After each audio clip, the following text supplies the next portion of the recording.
to continue providing a cool shade for Cambodia. Prime Minister Hun Sen replied to Sopat Makata's Facebook post, saying that Yin Sinons is very lucky to have a good wife who did not cry for help and seek foreign assistance, and rather directly sought the Prime Minister's forgiveness. I am a stubborn person under foreign pressure, wrote the Prime Minister. The more foreign pressure, the longer the convict is in prison. This has to be remembered. Still commenting under the same Facebook post, the Prime Minister added more context and the shade of the first thing, Yim Sinon's wife did not ask for his interventions and understanding. When he saw her social media post asking forgiveness and saw Yim Sinon had himself admitted to his mistake, the Minister of Justice mediated with the Phnom Penh Superior Court to allow the former opposition activist to be released from prison and reunited with his wife and kids. The Prime Minister said, "Consider this a relief from the nightmare in the old year for happiness to be possible in the new year in the new future." Meanwhile, Sopat Makata also replied to the Prime Minister's comment, writing, "Dear Samdech Puk, I'm very excited to see that you have sent me a message. I feel very lucky that you are worrying about me. Only you could help my husband return back home, so I would like to deeply thank Samdech Puk for doing this." Last week, on the 22nd of March 2023, the Phnom Penh Municipal Court issued arrest warrants for two individuals, Yim Sinon and Hun Konsal, and charges of insulting the king and inciting serious social arrest under the Article 437 of the law of the Amendment of the Criminal Code and Articles 494 and 495 of the Criminal Code of the Kingdom of Cambodia. Yim Sinon was, however, released on Tuesday night, just hours after he released a video apologising to the King and the Prime Minister Hun Sen. Anthony Ellis, EAC News. You're watching EAC News. Thanks for joining us.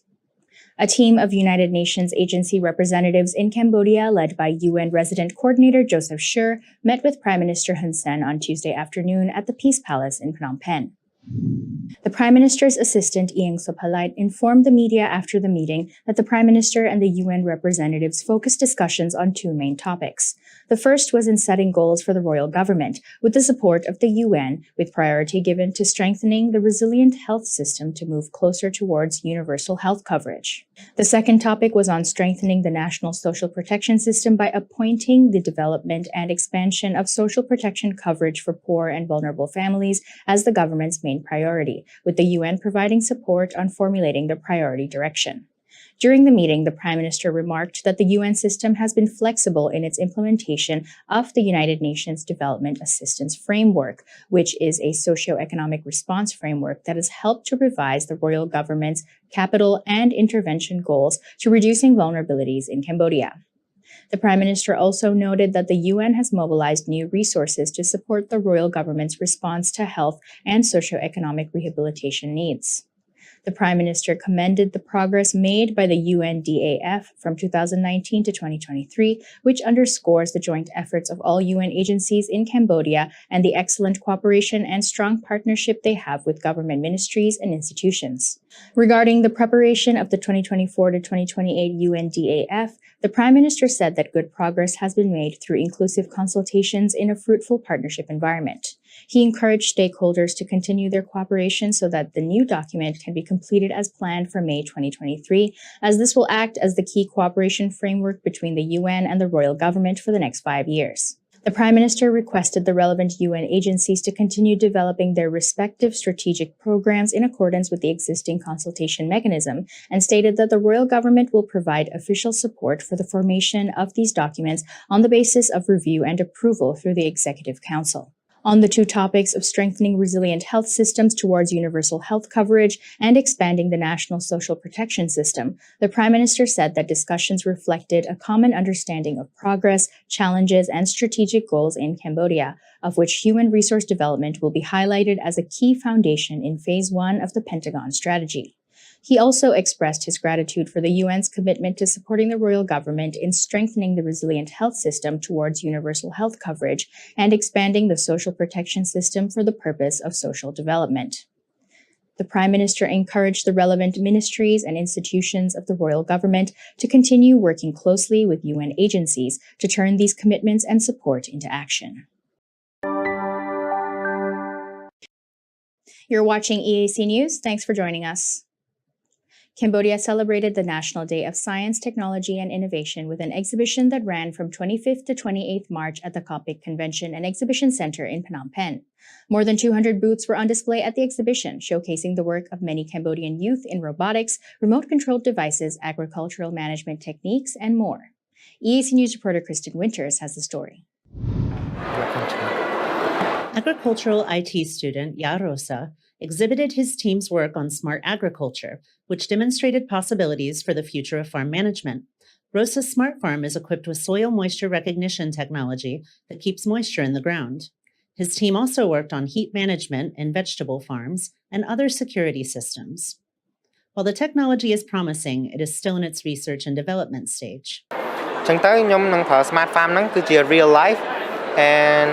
ខ្ញុំអត់ប្រើភ្លើងរត់ទេខ្ញុំប្រើតែ solar ដើម្បី control វាទាំងអស់ Attracting a lot of attention at this year's expo was a drone technology booth. Hosted by the Comnit company, the booth displayed a remote-controlled aircraft and detailed the company's ambitions towards even bigger projects in the future. បាទខ្ញុំគិតថាការផលិតយន្តហោះបច្ចេកនេះគឺជាចំណុចចាប់ផ្ដើមដំបូងគេបំផុតមុនពេលដែលយើងឈានទៅរកការផលិតយន្តហោះដែលអាចប្រើប្រាស់មែនទែនបានបង Mr. Chun explained that in recent years, his drones have received a lot of support from people which he hopes will accomplish his dreams for the future of producing small aircraft. ទៅមកទៀតយើងមិនមែនធ្វើធ្វើតែផលិតផលយន្តហោះនឹងទេប៉ុន្តែយើងចង់ធ្វើ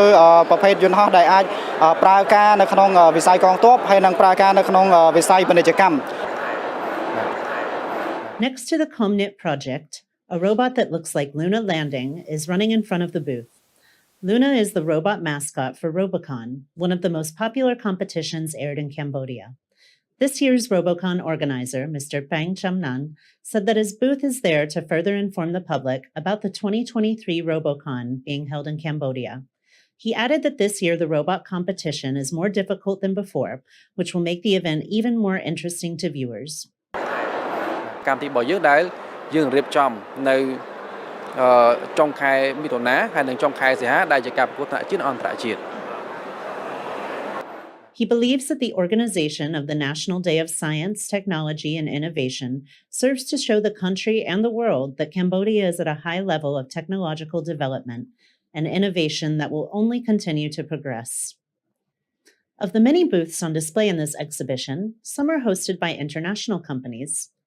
South Korean company VeryWords showcased their electric motorcycle, which garnered a lot of attention from visitors. Yes, this is our the next model. So we will provide it. Actually, this model is the same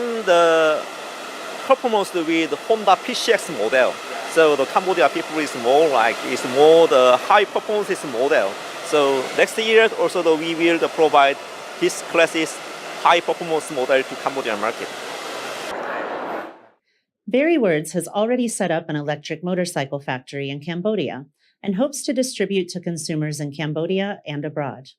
The company chose to produce in Cambodia because the kingdom provides more benefits and incentives for the private sector to invest in e-mobility. He noted that Siem Reap is especially receptive to clean vehicles, where the commune is looking for ways to preserve its World Heritage Site. For the e-mobility business is the first and hub country is Cambodia. So we want to expand the business from Cambodia to other countries, Indonesia, Vietnam, and Thai, Laos, and Myanmar.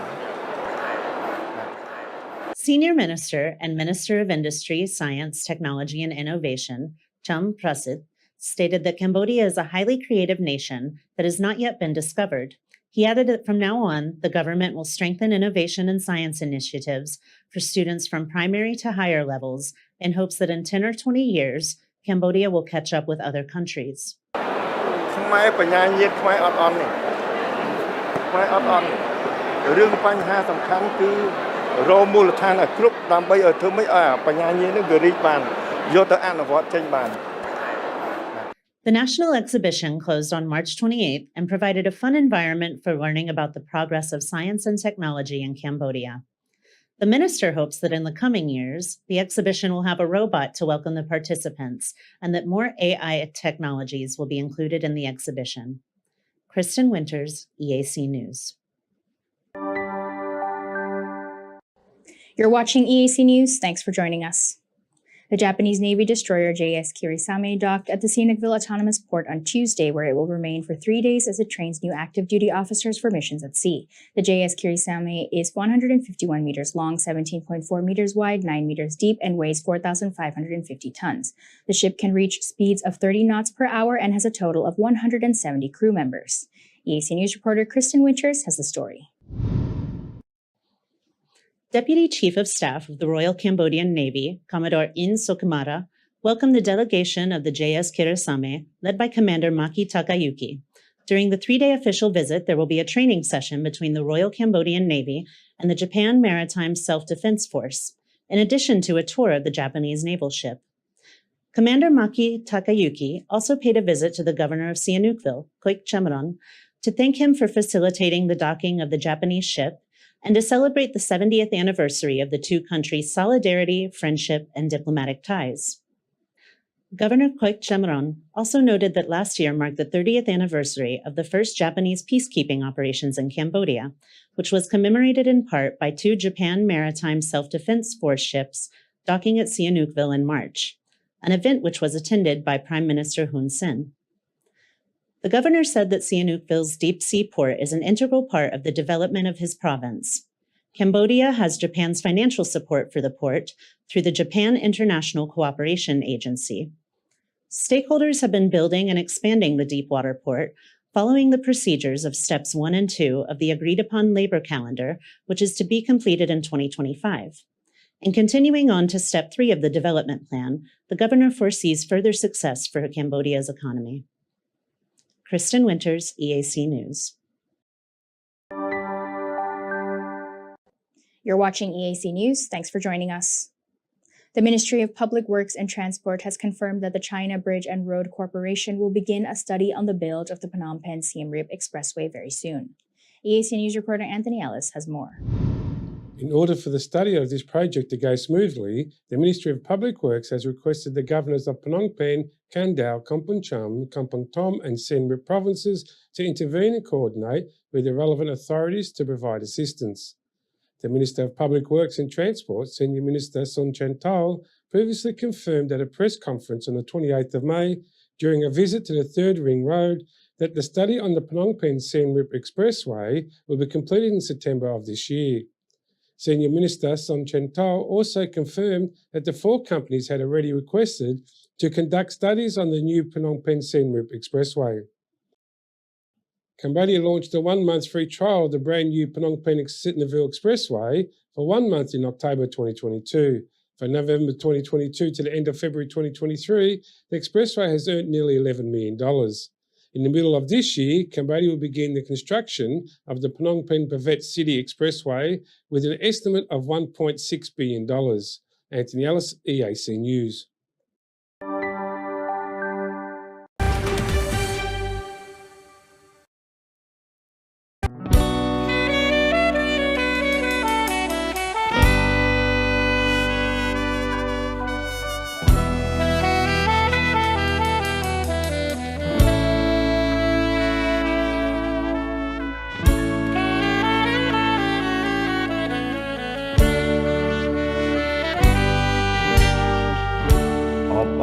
Sato bobo chúc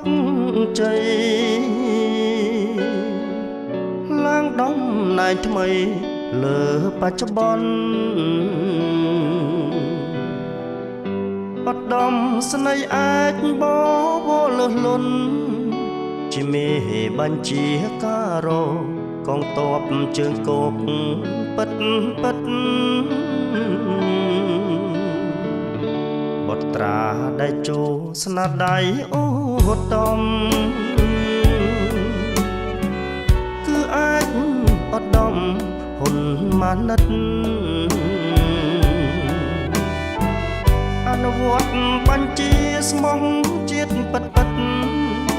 สระลันกรบอานัดเจนปีตักจัดเจียโกนขมายสังสมมาเลเต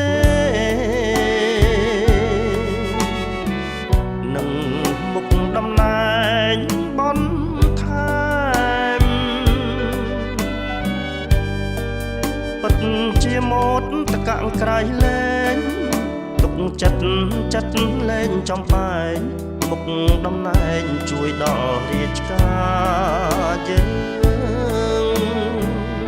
សូមជូនពរជ័យក្នុងនាមកូនខ្មែរបន្តរួមថែមរតកណាជោសុខសន្តិភាពជោគជ័យបវរដែលខ្មែរទូទាំងលោករីករាយស្មោះសរគាំទ្រជានិច្ច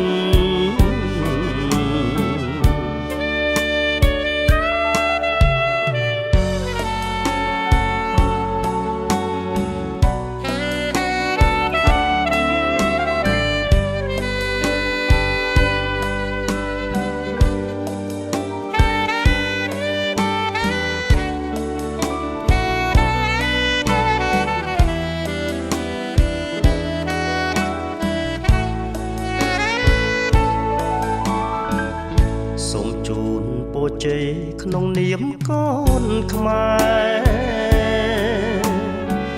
បន្តរួមថែមរតកណាជោសុខសន្តិភាពជោគជ័យបវរដែលខ្មែរទូទាំងលោករីករាយស្មោះសរគាំទ្រជានិច្ច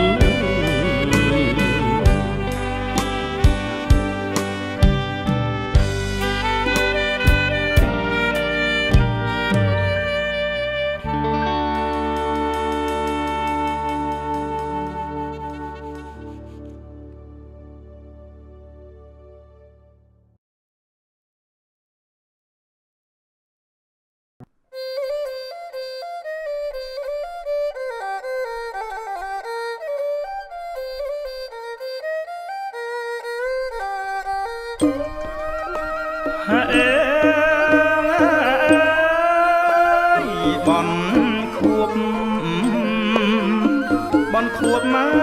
យ100ថ្ងៃនឹកឡើងអាឡ័យអូនឃ្លាតណាយទៅឆ្ងាយឃ្លាតលែងត្រឡប់មកហាសោកស្ដាយធ្លាប់រួមហើយផ្ទៃម្ដាយធ្លាប់រួមផ្ទៃម្ដាយស្រមោះ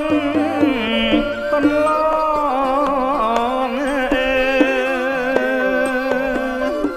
ស្រណោះហើយកន្លង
ស ស្រណំម្ល៉េះទេថ្ងៃបងឃ្លាតទៅ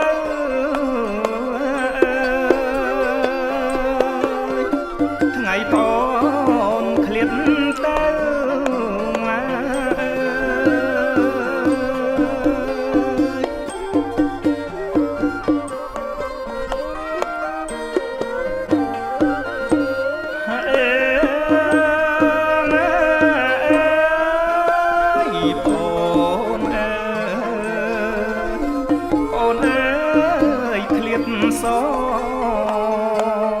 ឃ្លាតចាំងបងបងតួញ៉ាយសោកសៅឃ្លាតស្រុកឃ្លាតស្រែឃ្លាតប្តីអាយកូនចៅ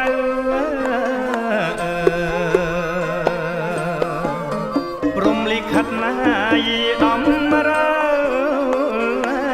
ព្រំលិខិតដំរើបងបើប្រត់ឆ្ងាយបងបើវាយប្រត់ឆ្ងាយ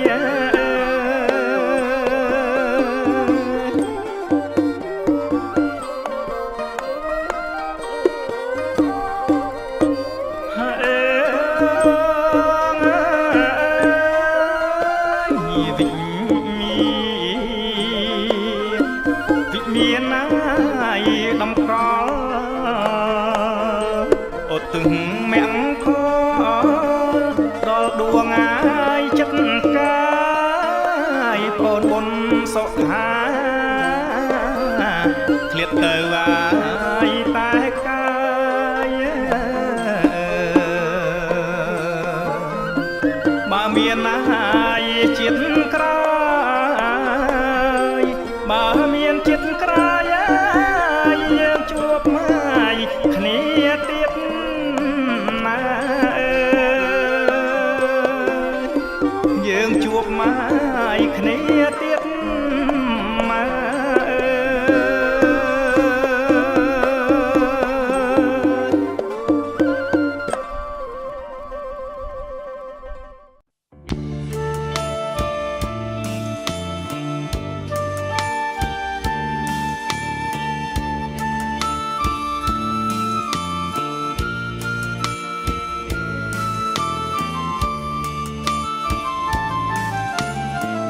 ក្រសួងសុខាភិបាលជោគជ័យ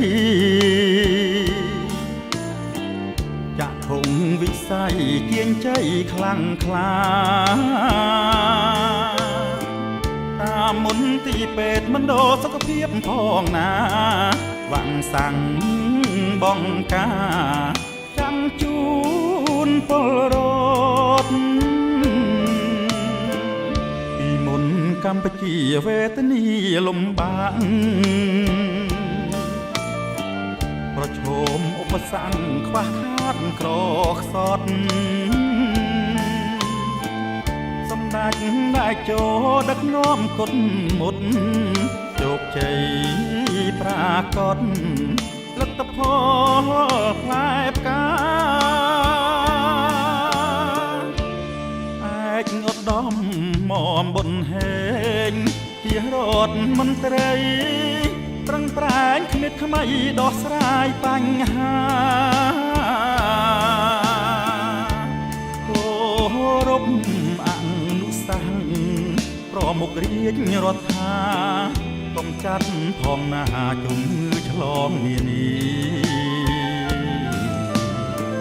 24មីនាទិវាកុំចាត់របេងប្រជាចាស់ក្មេងខ្សែមខ្សានគ្រប់គ្នាជំងឺរបេងគ្មាននៅកម្ពុជាជ័យយោកម្ពុជាសម័យដែលចូល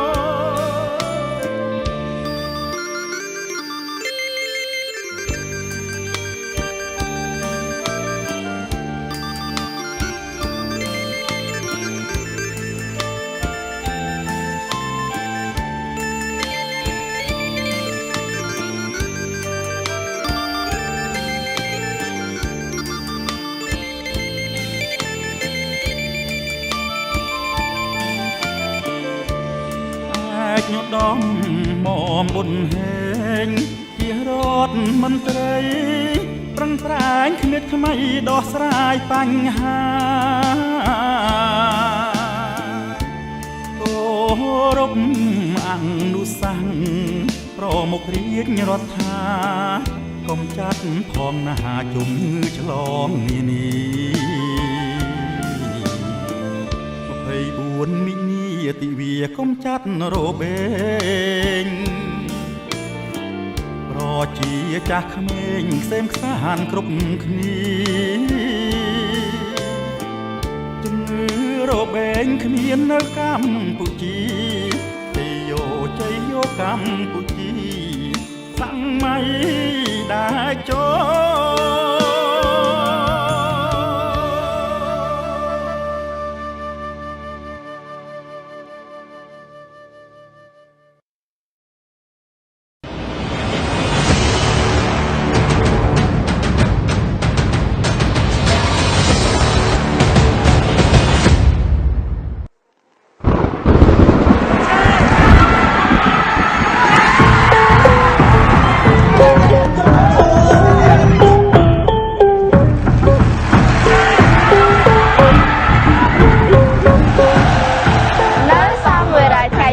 នៅ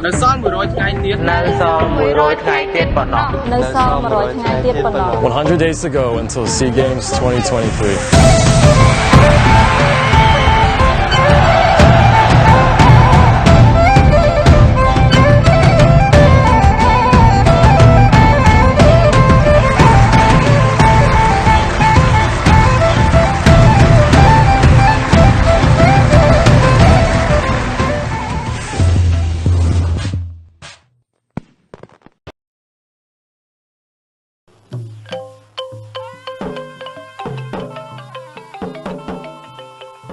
លោកតាជំនឿទូកជួយឲ្យទូកយើងបានឆ្នាំដោយរាល់ឆ្នាំចឹងណាលោកតាហេតុអីមិនក៏ឆ្នាំនេះមិនឃើញមានទាខ្វៃឲ្យយើងអូជំងឺផ្ដាសាយបាក់សៃវាតបាក់ខ្លាំងណាស់គ្មានអ្នកណាគេហ៊ានថ្វាយមន់ទាទេលោកតាមានទៅបបាក់អីការពារបានត្រឹមត្រូវទៅគ្មានគ្រោះថ្នាក់ទេបើអត់ទាខ្វៃយើងជួយមិនបានទេត្រូវការពាររបៀបណាទៅលោកតាមិនពិបាកទេត្រូវពាក់ម៉ាស់ឬយកក្រមាចងបិទនឹងច្រមុះមុននឹងប៉ះពាល់មន់ទារួចហើយស្រោះវានឹងទឹកក្តៅមុននឹងបាច់រោមប្រមូលរោមមន្ទីរនិងកាកសំណល់ផ្សេងទៀតយកទៅកប់ឬដុតចោលលាងសម្អាតដៃនិងរបស់របរប្រើប្រាស់ដូចជាចានកាំបិតដែលប្រើប្រាស់រួចជាមួយសាប៊ូឬផេះឲ្យបានស្អាតត្រឹមត្រូវចឹងបានពេញចិត្តយឺសូមជូនពរបងប្អូនប្រជាពលរដ្ឋខ្មែរទាំងអស់មានសុខភាពល្អក្នុងឱកាសបុណ្យអុំទូកអនាម័យស្អាតមិនខ្លាចឆ្លងផ្ដាសាយបាក់សៃ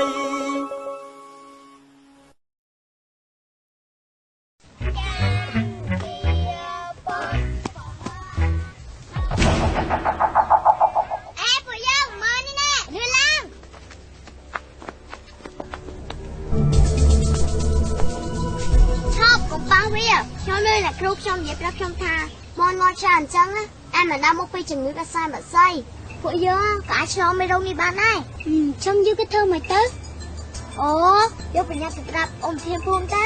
អញ្ចឹងមែនយើងទៅបើយើងឃើញមន្ទាឈឺឬងាប់សូមកុំបរិភោគវាឲ្យសោះហើយត្រូវរាយការណ៍ជាបន្ទាន់ទៅដល់ពេទ្យសត្វគ្រូពេទ្យឬអាជ្ញាធរមូលដ្ឋានដើម្បីត្រួតពិនិត្យនិងតាមដានឬទូរស័ព្ទទៅលេខ012 833 795 012 214 907 012 488 981 012 836 868ចូលរួមទាំងអស់គ្នាដើម្បីកម្ពុជាពីផ្សាយបាក់សៃ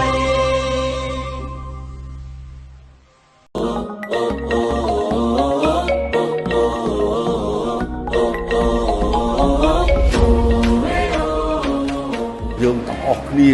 ចូលរួមសូមចូលរួមខ្ញុំចូលរួមខ្ញុំច្បាស់ជាចូលរួមខ្ញុំពិតជាចូលរួមខ្ញុំច្បាស់ជាចូលរួមខ្ញុំច្បាស់ជាចូលរួមខ្ញុំចូលរួមសូមអបអរសាទរ សូមអបអរសាទរ សូមអបអរសាទរ សូមអបអរសាទរ សូមអបអរសាទរ សូមអបអរសាទរ សូមអបអរសាទរ សូមអបអរសាទរអបអរសាទរកម្ពុជាអបអរសាទរកម្ពុជាសូមអបអរសាទរ កម្ពុជាធ្វើជាម្ចាស់ផ្ទះព្រឹត្តិការណ៍ SEA Games Asian Para Games ដែលកម្ពុជាធ្វើជាម្ចាស់ផ្ទះចូលរួមរាប់ថយក្រោយជាមួយខ្ញុំ100ថ្ងៃអបអរសាទរការរាប់ថយក្រោយ100ថ្ងៃ100ថ្ងៃ100ថ្ងៃវ៉ាវ100ថ្ងៃវ៉ាវ100ថ្ងៃវ៉ាវ100ថ្ងៃវ៉ាវ100ថ្ងៃវ៉ាវ100ថ្ងៃវ៉ាវ100ថ្ងៃវ៉ាវ100ថ្ងៃវ៉ាវ100ថ្ងៃ100ថ្ងៃ100ថ្ងៃ100ថ្ងៃវ៉ាវព្រឹត្តិការណ៍100ថ្ងៃអត់មិនបានអត់មិនបានអត់មិនបានអត់មិនបានអត់មិនបានអត់មិនបានអត់មិនបាន SEA Games ច្បាស់ណាស់ ច្បាស់ណាស់ ច្បាស់ណាស់បងច្បាស់ណាស់ច្បាស់ណាស់បងច្បាស់ណាស់បងអបអរសាទរ SEA Games Para Games 2023យើងចូលរួមរាប់ថយក្រោយ100ថ្ងៃព្រឹត្តិការណ៍ SEA Games 2023ឈ្មោះទៅ SEA Games និង ASEAN Para Games 2023កម្ពុជាធ្វើជាម្ចាស់ផ្ទះ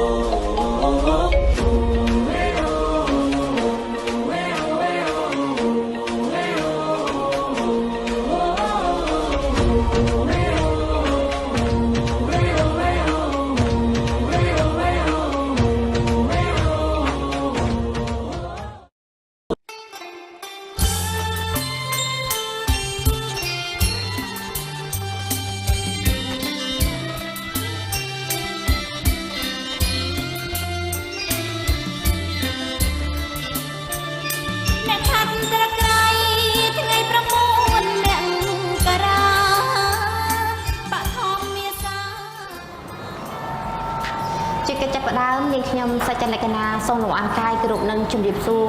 សម្ដេចអាយដាមលោកជំទាវអ្នកអង្គការលោកស្រីអ្នកនាងកញ្ញាព្រមទាំងបងយុវជននិងអ្នកស្ម័គ្រចិត្តការបាត់បង់កម្ពុជារួមទាំងបងអ្នកសារព័ត៌មានដែលបានមានវត្តមាននៅទីនេះហើយក៏សូមគោរពជំរាបសួរទៅដល់ទស្សនិកជនដែលកំពុងតាមដានទស្សនានៅការផ្សាយតាមរយៈកញ្ចក់ទូរទស្សន៍ក៏ដូចជាតាមបណ្ដាញសង្គមនានានៅថ្ងៃនេះគឺកាកបាទក្រុមកម្ពុជាបានរៀបចំនៅកិច្ចពិភាក្សាមួយឡើងគឺជុំវិញទៅនឹងប្រធានបទគឺរួមគ្នាជាមួយនឹងកាកបាទក្រុមកម្ពុជាដើម្បីបរិញ្ញាបត្រសង្គមដូច្នេះដើម្បីឲ្យអស់លោកអ្នកនាងបានជ្រាបច្បាស់ថាហេតុអ្វីបានជាកាកបាទក្រហមកម្ពុជាបានរៀបចំនៅកិច្ចពិភាក្សានេះឡើងនិងលើកយកនៅវិធានបទខាងលើនេះសូមអស់លោកអ្នកតាមដានទស្សនានៅកិច្ចពិភាក្សាដែលក្នុងថ្ងៃនេះគឺមានវត្តមានវាគ្មិនកិត្តិយសចំនួន3រូបផងដែរគឺមានវត្តមានរបស់លោកជំទាវ ម៉ារីសុភ័ក្រដែលជាអគ្គលេខាធិការរងទី1នៃកាកបាទក្រុមកម្ពុជានិងមានវត្តមានរបស់ចាស់លោកវ៉ាសុភ័ក្រដែលគាត់ជាប្រធានការិយាល័យការពីជំនួយឆ្លងនិងមិនឆ្លងនៃកាកបាទក្រុមកម្ពុជានិងមានវត្តមានរបស់ចាស់លោករឿងសុខុនផងដែរដែលលោកគឺជាប្រធានការិយាល័យអភិវឌ្ឍនៃនាយកដ្ឋានធនធានមនុស្សនៃកាកបាទក្រុមកម្ពុជាហើយនៅក្នុងនោះគឺនាងខ្ញុំជាអ្នកសម្របសម្រួលនៅក្នុងកម្មវិធីនេះយើងនឹងមានវគ្គទី1គឺនឹងបកស្រាយជូនលម្អិតនៅវិធានបទនិងមូលហេតុគោលនៃការប្រារព្ធនៅការរៀបចំកិច្ចពិភាក្សានេះហើយនៅវគ្គទី2គឺនឹងផ្ដល់ជូនទៅដល់ទស្សនិកជនដែលបានចូលរួមនៅក្នុងកម្មវិធីនៅក្នុងថ្ងៃនេះដើម្បីសួរនាំបន្ថែមបើសិនជាមានចម្ងល់ចាដូច្នេះដើម្បីកុំឲ្យខាតពេលយូរយើងចូលមកវិធានបទតែម្ដងជាកិច្ចចាប់ផ្ដើមក៏សូមគោរពជំរាបសួរទៅដល់លោកជំទាវ ម៉ារីសុភ័ក្រអាចជួយជម្រាបបានទេថាការរៀបចំនៅកិច្ចពិភាក្សានេះឡើងនៅក្នុងគោលបំណងអ្វីចាស់សូមគោរពអញ្ជើញចាខ្ញុំសូមជម្រាបជូនថាថ្ងៃនេះកាកបាទក្រហមកម្ពុជាដែលមានសម្ដេចព្រះមហាក្សត្រីព្រះវររាជមាតាជាតិខ្មែរនរោត្តម នីសីអនុជាព្រះប្រធានកិត្តិយសនិងសម្ដេចគតិប្រិមត្តប៊ុនរនីហ៊ុនសែនជាប្រធានមានកិត្តិយសនិងរៀបចំឲ្យមានកិច្ចពិភាក្សារួមគ្នាជាមួយកាកបាទក្រហមកម្ពុជាដើម្បីបរិយាបន្នសង្គមនេះដោយក្នុងមានគោលបំណងដូចតទៅទី1គឺដើម្បីអបអរខួបទី160ទិវាពិភពលោកកាកបាទក្រហមអន្តរជាតិក្រហម8ឧសភាឆ្នាំ2023ហើយដែល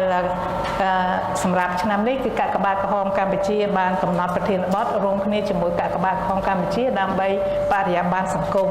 ហើយដោយបងប្អូនរួមជាតិបានជ្រាបស្រាប់ហើយគឺថាជារៀងរាល់ឆ្នាំកាកបាទក្រហមកម្ពុជាតែងតែប្រារព្ធទិវាពិភពលោកកាកបាទក្រហមអន្តរជាតិក្រហមនេះដោយមានប្រធានបទជាក់លាក់ហើយនៅក្នុងឆ្នាំមុនឆ្នាំ2020គឺយើងតែងតែមានការប្រារព្ធមីទីងថ្នាក់ជាតិនៅទីស្នាក់ការកណ្ដាលកាកបាទក្រហមកម្ពុជា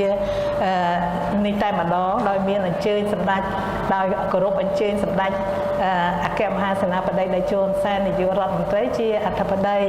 ហើយអញ្ចឹងក៏ប៉ុន្តែដោយសារថាឆ្នាំ2020 2021 2022កាកបាទក្រហមកម្ពុជាគឺមិនបានប្រារព្ធមីទីងថ្នាក់ជាតិនេះទេក៏ប៉ុន្តែយើងនៅតែបន្តរក្សាឱកាសនៃការប្រារព្ធទិវាពិភពលោកកាកបាទក្រហមអាត់ច័ន្ទក្រហមនេះដើម្បីអំពាវនាវសប្បុរសជនដើម្បីចូលរួមបរិច្ចាគថវិកាជូនដល់កាកបាទក្រហមកម្ពុជាដោយការស្ម័គ្រចិត្តតាមសទ្ធាជ្រះថ្លាតិចក្តីច្រើនក្តី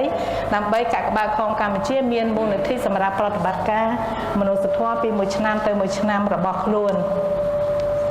ហើយសម្រាប់ឆ្នាំនេះឆ្នាំ2023នេះក៏កាកបាទក្រហមកម្ពុជាសម្រាប់ផ្អាកការប្រារព្ធមីទីងនេះដែរដោយសារថានៅក្នុងប្រទេសយើងគឺមានព្រឹត្តិការណ៍សំខាន់ជាច្រើនឧទាហរណ៍ដូចជាអង្គរសង្គ្រាមហើយនិងសង្គ្រាមឆ្នាំថ្មីនៅតាមទីរួមខេត្តផ្សេងទៀតហើយទន្ទឹមនោះគឺយើងកំពុងតែហៅថាព្រឹត្តិការណ៍ដ៏សំខាន់មួយគឺកាកបាទគឺប្រជាជាតិកម្ពុជាជាម្ចាស់ផ្ទះនៃព្រឹត្តិការណ៍ SEA Games លើកទី32និង Para Games លើកទី12ចា៎ហើយទន្ទឹមនោះដែរក៏មានការព្រឹត្តិការណ៍នៃការបោះឆ្នោតជាសកលហើយសម្រាប់កាកបាទក្រហមកម្ពុជាគឺយើងនឹងធ្វើជាម្ចាស់ផ្ទះនៃកិច្ចប្រជុំលើកទី20សមាគមជាតិអាស៊ីអាគ្នេយ៍នេះលើកទី20ហើយទាំងក៏វេទិកាយុវជនអាស៊ីអាគ្នេយ៍លើកទី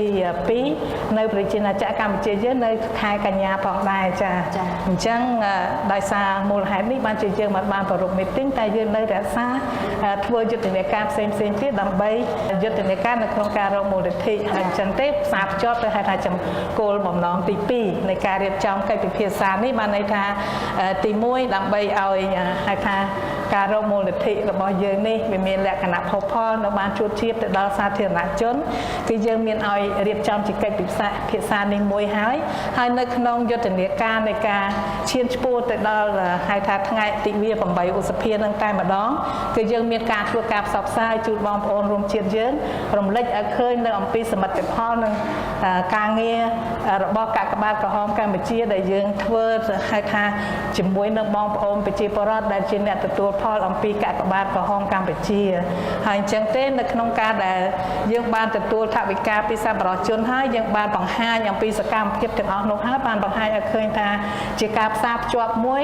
នៅក្នុងបង្ហាញទៅដល់ជាពិសេសសប្បុរសជនលោកបានជ្រាបថាថវិកាដែលបានទទួលនឹងយកមកចាត់ចែងប្រើប្រាស់ទៅយ៉ាងទៅខាងណាខ្លះហើយទន្ទឹមនឹងដែរគឺយើងឃើញថាជាការផ្សារភ្ជាប់មួយនៅតំណែងតំណងរវាងទឹកចិត្តនិងក្តីស្រឡាញ់អំពីសប្បុរសជនជូនចំពោះប្រជាពលរដ្ឋងាយរងគ្រោះបំផុតទាំងឡាយហើយជាអ្នកទទួលផលអំពីកាកបាទក្រហមកម្ពុជាហើយចំណុចទី3នោះគឺថា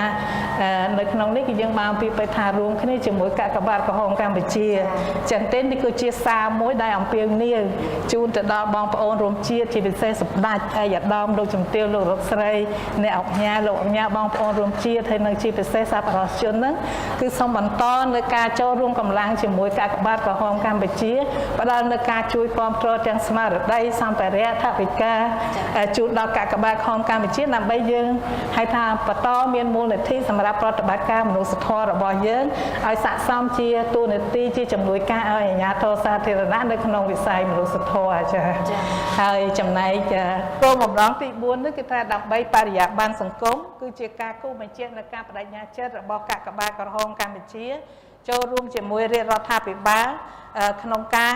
លើកកម្ពស់បរិយាបន្នសង្គមព្រោះថានេះគឺជាដំណើរការមួយដើម្បីឈានទៅសម្រេចបានសង្គមមួយប្រកបដោយបរិយាបន្នដែលនៅក្នុងនោះមនុស្សគ្រប់រូបត្រូវបានគោរពការទទួលស្គាល់ពីសង្គមការផ្ដល់អំណាចនិងការផ្ដល់ឱកាសឲ្យបានទទួលផលដោយសមធម៌អំពីសង្គមគឺពីការអភិវឌ្ឍដោយគ្មាននរណាម្នាក់ត្រូវបានទុកឲ្យចោលឡើយចា៎នេះហើយគឺថាជាគោលការណ៍ហៅថាជាគោលបំណងដ៏សំខាន់នៃការរៀបចំឲ្យមានកិច្ចពិភាក្សានេះឡើងចា៎ចា៎សូមអរគុណច្រើនចំពោះចម្លើយដ៏បោះបាយរបស់លោកជំទាវមួយវិញទៀតឃើញថាខួបទី160នៃទិវាពិភពលោកកាកបាទក្រហមអត្តច័ន្ទក្រហម8ឧសភាឆ្នាំ2023គឺបានប្រារព្ធធ្វើឡើងក្រោមប្រធានបទរួមគ្នាជាមួយនឹងកាកបាទក្រហមកម្ពុជាដើម្បីបញ្ញាបន្នសង្គមដូច្នេះអាចជួយបញ្ជាក់មូលហេតុអ្វីបានជាជ្រើសយកនៅប្រធានបទនេះលើកឡើងចាសូមគោរពអញ្ជើញចាសូមអរគុណណាស់នៅក្នុងនេះចង់សូមជម្រាបជូន ថាកាកបាទក្រហមកម្ពុជាដោយសារតែយើងជាសមាជិកទី85របស់ចលនាកាកបាទក្រហមអត្តច័ន្ទក្រហមអញ្ចឹងទេគឺយើងមានគោលការណ៍គ្រឹះជាមូលដ្ឋាននៅក្នុងនោះគោលការណ៍គ្រឹះគឺហៅថាគោលការណ៍គ្រឹះទាំង7នោះគឺភាពមនុស្សធម៌ភាពមិនលំអៀងអព្យាក្រឹតភាពឯករាជ្យភាពគោលការណ៍ស្ម័គ្រចិត្តឯកភាពនិងសកលភាពហើយទន្ទឹមនឹងដែរនៅក្នុងការបំពេញការងាររបស់យើងអញ្ចឹងដោយសារគោលការណ៍នេះគឺយើងអត់មានការរើសអើងយើងអត់មានការបែងចែកឋានៈវណ្ណៈពូជសាសន៍និន្នាការនយោបាយនៅក្នុងការជួយទៅដល់បងប្អូនប្រជាពលរដ្ឋទេទី2នៅក្នុងការបំពេញការងាររបស់យើងនេះទៀតក៏មានការងារជាក់លាក់មួយចំនួនដែលតម្រូវឲ្យយើងហៅថាគូបញ្ជាក់អំពីភាពបរិយាបន្ននៅក្នុងសង្គមនេះដូចជាយើងមានគោលនយោបាយគាំពារសង្គមរួមជាមួយនឹងសមត្ថភាព gender មិនទុកនរណាម្នាក់ចោលហើយក៏យើងមានហៅថាគោលនយោបាយមិនរើសអើងអ្នកផ្ទុកមេរោគអេដនៅទីកន្លែងធ្វើការហើយក៏នៅក្នុងនោះក៏យើងមានអ្នកមានពិការភាពដែលធ្វើការជាមន្ត្រីបុគ្គលិកអ្នកស្ម័គ្រចិត្តរបស់កាកបាទក្រហមកម្ពុជាផងដែរថាក៏ប៉ុន្តែនៅក្នុងពេលនេះហេតុដូចហីថាហេតុអីបានជាយើងទៅបន្លឹកយករឿងបរិយាបន្នសង្គមមកនិយាយនៅក្នុងពេលនេះហើយថែមទាំងកំណត់ជាប្រធានបទរបស់យើងទៀតដោយសារយើងឃើញ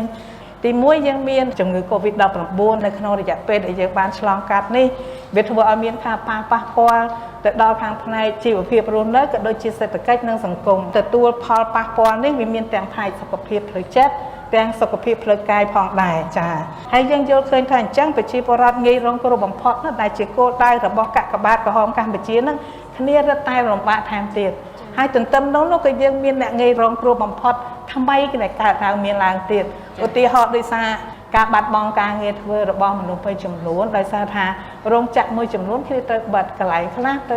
มันអាចមានចរន្តសេដ្ឋកិច្ចបានអញ្ចឹងត្រូវកាត់បន្ថយបុគ្គលិកទាំងនេះហើយដែលធ្វើឲ្យកើតមានបញ្ហាថ្មីទៀតនៅក្នុងសង្គមជាតិរបស់យើងចំណុចទី2យើងបានដឹងហើយប្រជាជាតិកម្ពុជាយើងគឺបានទទួលជោគជ័យនៅក្នុងការគ្រប់គ្រងបានយ៉ាងល្អនៅស្ថានភាពជំងឺ COVID-19 តាមរយៈយុទ្ធសាស្ត្រវ៉ាក់សាំងផ្ការីករបស់សម្ដេចអគ្គមហាសេនាបតីតេជោហ៊ុនសែនក៏ប៉ុន្តែនៅក្នុងពេលដែលយើងបានបើកប្រទេសឡើងវិញរាជរដ្ឋាភិបាលបានដាក់នៅយុទ្ធសាស្ត្រស្ដារនិងជំរុញកំណើនសេដ្ឋកិច្ចឡើងវិញហើយជាមួយប្រជាពលរដ្ឋគឺយើងត្រូវបន្ស៊ាំនៅក្នុងការរស់នៅតាមប្រក្រតីភាពថ្មីនៃជំងឺ COVID-19 អញ្ចឹងទេនៅក្នុងស្ថានភាពបែបនេះតម្រូវឲ្យយើងហៅថាការជំរុញកំណើនសេដ្ឋកិច្ចរបស់យើងនេះគឺថាទាមទារឲ្យមានការធ្វើឡើងប្រកបដោយបរិយាបន្នបានន័យថាគ្រប់តួអង្គថាយើងមានកាលានុវត្តភាពថ្មីតែក៏យើងត្រូវទាមទារឲ្យមានសមត្ថភាពថ្មីមួយដើម្បីចាប់យកកាលានុវត្តភាពនោះដែរហើយចឹងទេអ្នកអស់គ្នាតួអង្គទាំងអស់នៅក្នុងសង្គមជាតិរបស់យើងនេះគឺត្រូវតែចូលរួមនៅក្នុងការដោះស្រាយបញ្ហាប្រឈមទៅដោះស្រាយបញ្ហានានាផងហើយនឹងអាចនឹងមានបញ្ហាអីដែលកំពុងលេចឡើងនៅក្នុងសង្គមជាតិយើងផងហើយចំណុចទី3នោះយើងបានឃើញហើយថាការប៉ះពាល់នៃសង្គ្រាមយើងប្រទេសយើងមានសុខសន្តិភាពក៏ប៉ុន្តែយើងក៏លេចមើលថានៅដូចជារុស្ស៊ីនៅអ៊ុយក្រែនតើបង្កបញ្ហាប៉ះពាល់ទៅដល់សេដ្ឋកិច្ចសកលលោករួមទាំងកម្ពុជាយើងយ៉ាងដូចម្ដេចខ្លះចាហ្នឹងបើយើងនិយាយតែតិចមួយឯងថាប្រេងឥន្ធនៈមួយចាហើយចុះបញ្ហាផ្សេងទៀតឧទាហរណ៍បញ្ហាប្រែប្រួលអាកាសធាតុការប្រែប្រួលអាកាសធាតុនេះវាកំពុងតែបង្កធ្វើឲ្យមានគ្រោះមហន្តរាយនៅក្នុងវិសាលភាពធំជាងមុនហើយញឹកញយជាងមុនទៅទៀតហើយនេះយើងអត់ទាន់បានគិតថាផលប៉ះពាល់បញ្ហាប្រែប្រួលអាកាសធាតុនេះវាបង្កឲ្យផលប៉ះពាល់ដល់សុខភាពយ៉ាងម៉េចផងទេយើងឃើញនៅក្នុងនេះព័ត៌មានពីមួយថ្ងៃទៅមួយថ្ងៃអំពីរាំងសូម្បីតែខ្យល់ដែលយើងដកសពថ្ងៃនេះក៏វាមានជាតិពុលច្រើនចាវាប៉ះពាល់ទៅដល់សុខភាពហើយយើងបានដឹងឃើញថាសូម្បីតែឥឡូវនេះ WHO ក៏ប្រកាសដែរសូម្បីតែទឹកភ្លៀងក៏អត់មានកន្លែងណាមួយដែលមានសុវត្ថិភាពដែលយើងអាចប្រើបានដែរអញ្ចឹងបញ្ហាអត់ទាំងនេះយើងថាធ្វើឲ្យពិភពលោកកំពុងតែកាន់តែស្មុគស្មាញឡើងថែមទៀតហើយក៏យើងមិនដឹងថាមានអ្វីនឹងកើតឡើងថែមទៀតផងទេអញ្ចឹងហើយបើសិនជាយើងពិនិត្យវិភាគទៅលើស្ថានភាពបែបនេះយើងត្រូវតែចាប់ផ្ដើមយកហៅថាចូលរួមគ្នាដើម្បីលើកកម្ពស់បរិយាបន្នសង្គមនេះដើម្បីធ្វើយ៉ាងម៉េចការយល់ជ្រាបជ្រាបអំពីព័ត៌មានឬក៏បញ្ហាផ្សេងៗដែលពាក់ព័ន្ធទៅនឹងហៅថាមនុស្ស ជាតិនៅលើភពផែនដីនេះគឺត្រូវតែមានការផ្សព្វផ្សាយនិងការចូលរួមអនុវត្តឲ្យបានទូលំទូលាយហើយនេះជាគោលបំណងនេះខ្ញុំចង់បញ្ជាក់ឡើងចា៎ ចាសូមអរគុណចំពោះលោកជំទាវដែលបានជំរាបជូនលម្អិតជុំវិញទៅនឹងសំណួរទី2នេះមួយពេញទៀតមុននឹងយើងបានលើកឡើងឲ្យទៅនឹងបញ្ញាបត្រសង្គមដើម្បីឲ្យស្របទៅនឹងប្រធានបទយើងផងដែរដូច្នេះតើដើម្បីបញ្ញាបត្រសង្គមតើកាកបាទក្នុងកម្ពុជាបានរៀបចំឬក៏ធ្វើសកម្មភាពអ្វីខ្លះចាមិនថាការលើកកម្ពស់សុខភាពជីវភាពដើម្បីជួយទៅដល់ប្រជាពលរដ្ឋដូច្នេះសូមពពោសំណួរនេះជូនទៅដល់លោកសុភ័ក្រចាសូមគ្រប់អញ្ជើញ សូមអរគុណកាកបាទក្រហមកម្ពុជាក្រុមការដឹកនាំដ៏ខ្ពង់ខ្ពស់សម្ដេចកតេប្របណ្ឌិតប៊ុនលីហ៊ុនសែនជាប្រធានគឺយើងបានធ្វើការងារច្រើនតាក់ទងនឹងការងារបរិយាបន្នជាពិសេសក្នុងនាមជាស្ថាប័នមនុស្សធម៌មួយដ៏ធំជាងគេបំផុតនៅកម្ពុជាក្នុងនេះខ្ញុំសូមលើកយកចំណុចមួយតាក់ទងការលើកកម្ពស់ជីវភាពដល់អ្នកទីតក្រដល់បងប្អូនប្រជាពលរដ្ឋដែលកំពុងជួបការលំបាកគឺកាកបាទក្រហមកម្ពុជាបានផ្ដល់ជាលំនៅឋានការសង់ជាផ្ទះជូនអ្នកដែលទីតក្រឧទាហរណ៍នៅភូមិប៊ុននីសែនជ័យដំណាក់តាយឹងនៅក្នុងខេត្តពោធិ៍សាត់កន្លងមកនោះគឺយើងបានធ្វើផ្ទះជូនគ្រួសារអតីតយុវជនបានចំនួន628ក្នុងផ្ទះជូនពួកគាត់យើងបានផ្ដល់ជាប្រាក់កម្ចីដល់បងប្អូនដែលកំពុងតែមានជីវភាពខ្វះខាតជាពិសេសបានផ្ដោតផងដែរទៅលើក្រុមគ្រួសារអតីតយុវជនដែលជាជនពិការដើម្បីគាត់មានលទ្ធភាពយកថវិកាខ្នាតតូចទៅប្រកបជាអាជីវកម្មដើម្បីចិញ្ចឹមជីវិតបាទកាកបាទក្រហមកម្ពុជាផងដែរក៏បានធ្វើការសាងសង់នៅរូបវ័ន្តទឹកស្អាតនិងបង្គន់អនាម័យជូនដល់ប្រជាជននៅតាមគោលដៅរបស់យើងនៅតាមសាលារៀននៅតាមសហគមន៍ហើយនឹងជនក្រីក្រហើយក្នុងនោះគឺមានការគិតគ្រប់ជ្រុងជ្រោយមែនទែនសូម្បីតែការធ្វើបង្គន់អនាម័យយើងត្រូវមានប្រកាន់ដៃត្រូវមានចម្រៀលដែលធានាថាជនដែលមានពិការភាពក៏គាត់អាចឡើងទៅប្រើបង្គន់នឹងបានអាចប្រើដណ្ដូងនឹងបានដណ្ដូងខ្លះក្នុងករណីដែលដណ្ដូងចំហដែលជាដណ្ដូងល្វីក៏យើងត្រូវតែធ្វើយ៉ាងណាធានាថាមានកម្រោកឬក៏មានលបងដើម្បីការពារធ្វើយ៉ាងណាកុំឲ្យកុមារយើងនឹងប្រឈមនឹងហានិភ័យក្នុងការចាក់ចូលដណ្ដូងជាដើមបាទនេះគឺជាការយកចិត្តទុកដាក់របស់កាកបាទក្រហមកម្ពុជាហើយបន្ថែមពីលើនេះទៀតនៅក្នុងផ្នែកនេះក៏យើងបានធ្វើការអប់រំយល់ដឹងអំពីមីនដើម្បីកាត់បន្ថយហានិភ័យដែលបងប្អូនយើងជួបប្រទះជាញឹកញយហើយនៅក្នុងឆ្នាំ2022កន្លងមកនេះក៏កាកបាទក្រហមកម្ពុជាបានផ្ដល់ជាថវិកាចំនួន$2 លានដល់អាជ្ញាធរមីនក្នុងទិសដៅឈានឆ្ពោះទៅមីនសូននៅកម្ពុជាក្នុងឆ្នាំ2025តាក់ទងទៅនឹងខាងការផ្ដល់វិធីដល់មន្ទីរពេទ្យមូលនិធិគុណធបុប្ផាគឺមួយឆ្នាំយើងបានផ្ដល់ចំនួន$1 លានគឺយើងផ្ដល់តាំងពីឆ្នាំ2012កន្លងមកដល់ពេលនេះគឺយើងមានរយៈពេល11ឆ្នាំហើយបាទមួយឆ្នាំ$1 លានដើម្បីជូនធ្វើយ៉ាងណាធានាឲ្យមន្ទីរពេទ្យគុណធបុប្ផានឹងមានលទ្ធភាពបន្តព្យាបាលកុមារកម្ពុជានឹងបានតទៀតសូមជម្រាបថាពីដើមឡើយគឺគុណធបុប្ផារំពឹងទៅលើតែប្រាក់ពីខាងក្រៅគឺមានមូលនិធិគុណធបុប្ផាពីខាងស្វីសទេប៉ុន្តែបន្ទាប់ពីលោកវិជ្ជបណ្ឌិត Richard Richner ដែលបានលោកទទួលមរណភាពទៅរាជរដ្ឋាភិបាលកម្ពុជាក៏សម្រេចបង្កើតឲ្យមានមូលនិធិគុណធបុប្ផានៅស្រុកខ្មែរយើងមួយទៀតដើម្បីជួយធ្វើយ៉ាងណាធានានិរន្តរភាពនៃមន្ទីរពេទ្យនេះបាទហើយក្នុងនឹងផងដែរក្នុងឆ្នាំកន្លងមកក៏យើងបានផ្ដល់ជាមូលនិធិជួយទៅដល់មន្ទីរពេទ្យកុមារអង្គរនៅខេត្តសៀមរាប$50,000ផងដែរហើយក៏មានថ្នាក់ដឹកនាំកាកបាទក្រហមកម្ពុជាចុះទៅសួរសុខទុក្ខកុមារដែលកំពុងសម្រាប់ព្យាបាលនៅក្នុងមន្ទីរពេទ្យនេះជាការលើកទឹកចិត្តមួយចំណុចមួយទៀតតាក់ទងទៅនឹងការជំនួយផ្នែកខាងស្មារតីការគ្រប់គ្រងផ្លូវចិត្តការលើកទឹកចិត្តហ្នឹងក៏ថ្នាក់ដឹកនាំកាកបាទក្រហមកម្ពុជាតែងតែដឹកនាំក្រុមការងារចុះទៅសួរសុខទុក្ខនិងធ្វើការសម្ដែងសម្ដាលលើកទឹកចិត្តខ្ញុំឧទាហរណ៍ដូចជានៅបុរីទីរុនិងកុមារជាតិដែលនៅកន្លែងនោះគឺថាការជួយដល់កុមារដែលមានសតិមិនប្រក្រតីដែលភាសាអង់គ្លេសហៅថា autism គឺថាមានការលំបាកមែនទែនដែលយើងតែងតែចុះទៅសួរសុខទុក្ខជាប្រចាំហើយមួយទៀតនៅក្នុងអង្គការ AFISIC Cambodia ដែលជាកន្លែងមជ្ឈមណ្ឌលជួយដល់ស្ត្រីនិងកុមារដែលរងគ្រោះដោយសារការជួញដូរការរំលោភផ្លូវភេទហ្នឹងគឺថ្នាក់ដឹកនាំកាកបាទក្រហមកម្ពុជានិងក្រុមការងារក៏តែងតែទៅសួរសុខទុក្ខសម្ដែងសម្ដាលលើកទឹកចិត្តលើកពីនេះទៅទៀតការដែលចុះសួរសុខទុក្ខតាមផ្ទះដល់បងប្អូនប្រជាពលរដ្ឋដែលរងគ្រោះដោយសារមានរោគអេដក្តីដោយសារចាស់ជរាអត់ទីពឹងក្តីជនពិការក្តីអ្នកដែលទើបសម្រាលកូនក្តីគឺយើងចុះទៅសួរសុខទុក្ខគាត់លើកទឹកចិត្តគាត់នៅតាមមន្ទីរពេទ្យដូចជារូបភាពជាច្រើននៅទីនេះឃើញបញ្ជាក់ឲ្យសម្ដេចប្រធានក៏លោកតែងតែអញ្ជើញចុះទៅសួរសុខទុក្ខទៅតាមមន្ទីរពេទ្យការជួបជុំគ្នាតាមសហគមន៍ទាំងអស់នេះគឺជាការរួមចំណែកមួយសំខាន់ ហើយកាកបាទក្រហមកម្ពុជាក៏មានការផ្ដល់ការប្រឹក្សាគាំទ្រចិត្តសាស្ត្រសង្គមផងដែរឧទាហរណ៍នៅសាខារាជធានីភ្នំពេញគឺយើងមានមណ្ឌលការមលិះដែលតែងតែផ្ដល់ការគាំទ្រផ្លូវចិត្តហ្នឹងតាមរយៈនៃប្រព័ន្ធអនឡាញផងដែរហើយសកម្មភាពទាំងអស់នេះរួមសម្បត្តិមកវិញធ្វើឲ្យជនរងគ្រោះអ្នកដែលកំពុងតែជួបការលំបាកទាំងអស់ហ្នឹងគាត់មានសេចក្តីសង្ឃឹមក៏គាត់មានភាពសុខដុមរមនាមានអារម្មណ៍ថាដូចជាបងជាប្អូនមិនមានអ្នកណារើសអើងមិនមានអ្នកណាទុកគាត់ក្រៅសង្គមទេអញ្ចឹងធ្វើឲ្យគាត់មានសេចក្តីថ្លៃថ្នូរបាទក្នុងនោះមានសេចក្តីថ្លៃថ្នូរហើយចំណុចសំខាន់មួយទៀតដែលខ្ញុំចង់ជម្រាបជូនគឺដោយសារវីរៈគំរូរបស់សម្ដេចកតេព្រឹទ្ធបណ្ឌិតប៊ុនលីហ៊ុនសែនដែលលោកក្នុងនាមជាអិសរាជជនឆ្នើមរឿងការងារអេផងរឿងការងារសុខភាពបិតាទារកនិងកុមារផងគឺលោកបានបង្ហាញលើកាយវិការមានការរើសអើងនៅក្នុងរូបនេះគឺសម្ដេចបានអោបកុមារាម្នាក់ដែលមានផ្ទុកពីរោគអេដហើយកាយវិការទាំងអស់នេះហើយដែលធ្វើឲ្យការរើសអើងចំពោះអ្នកទុកមេរោគអេដនៅក្នុងប្រទេសកម្ពុជានឹងមានការធ្លាក់ចុះនៅក្នុងកម្រិតទាបមែនទែនហើយ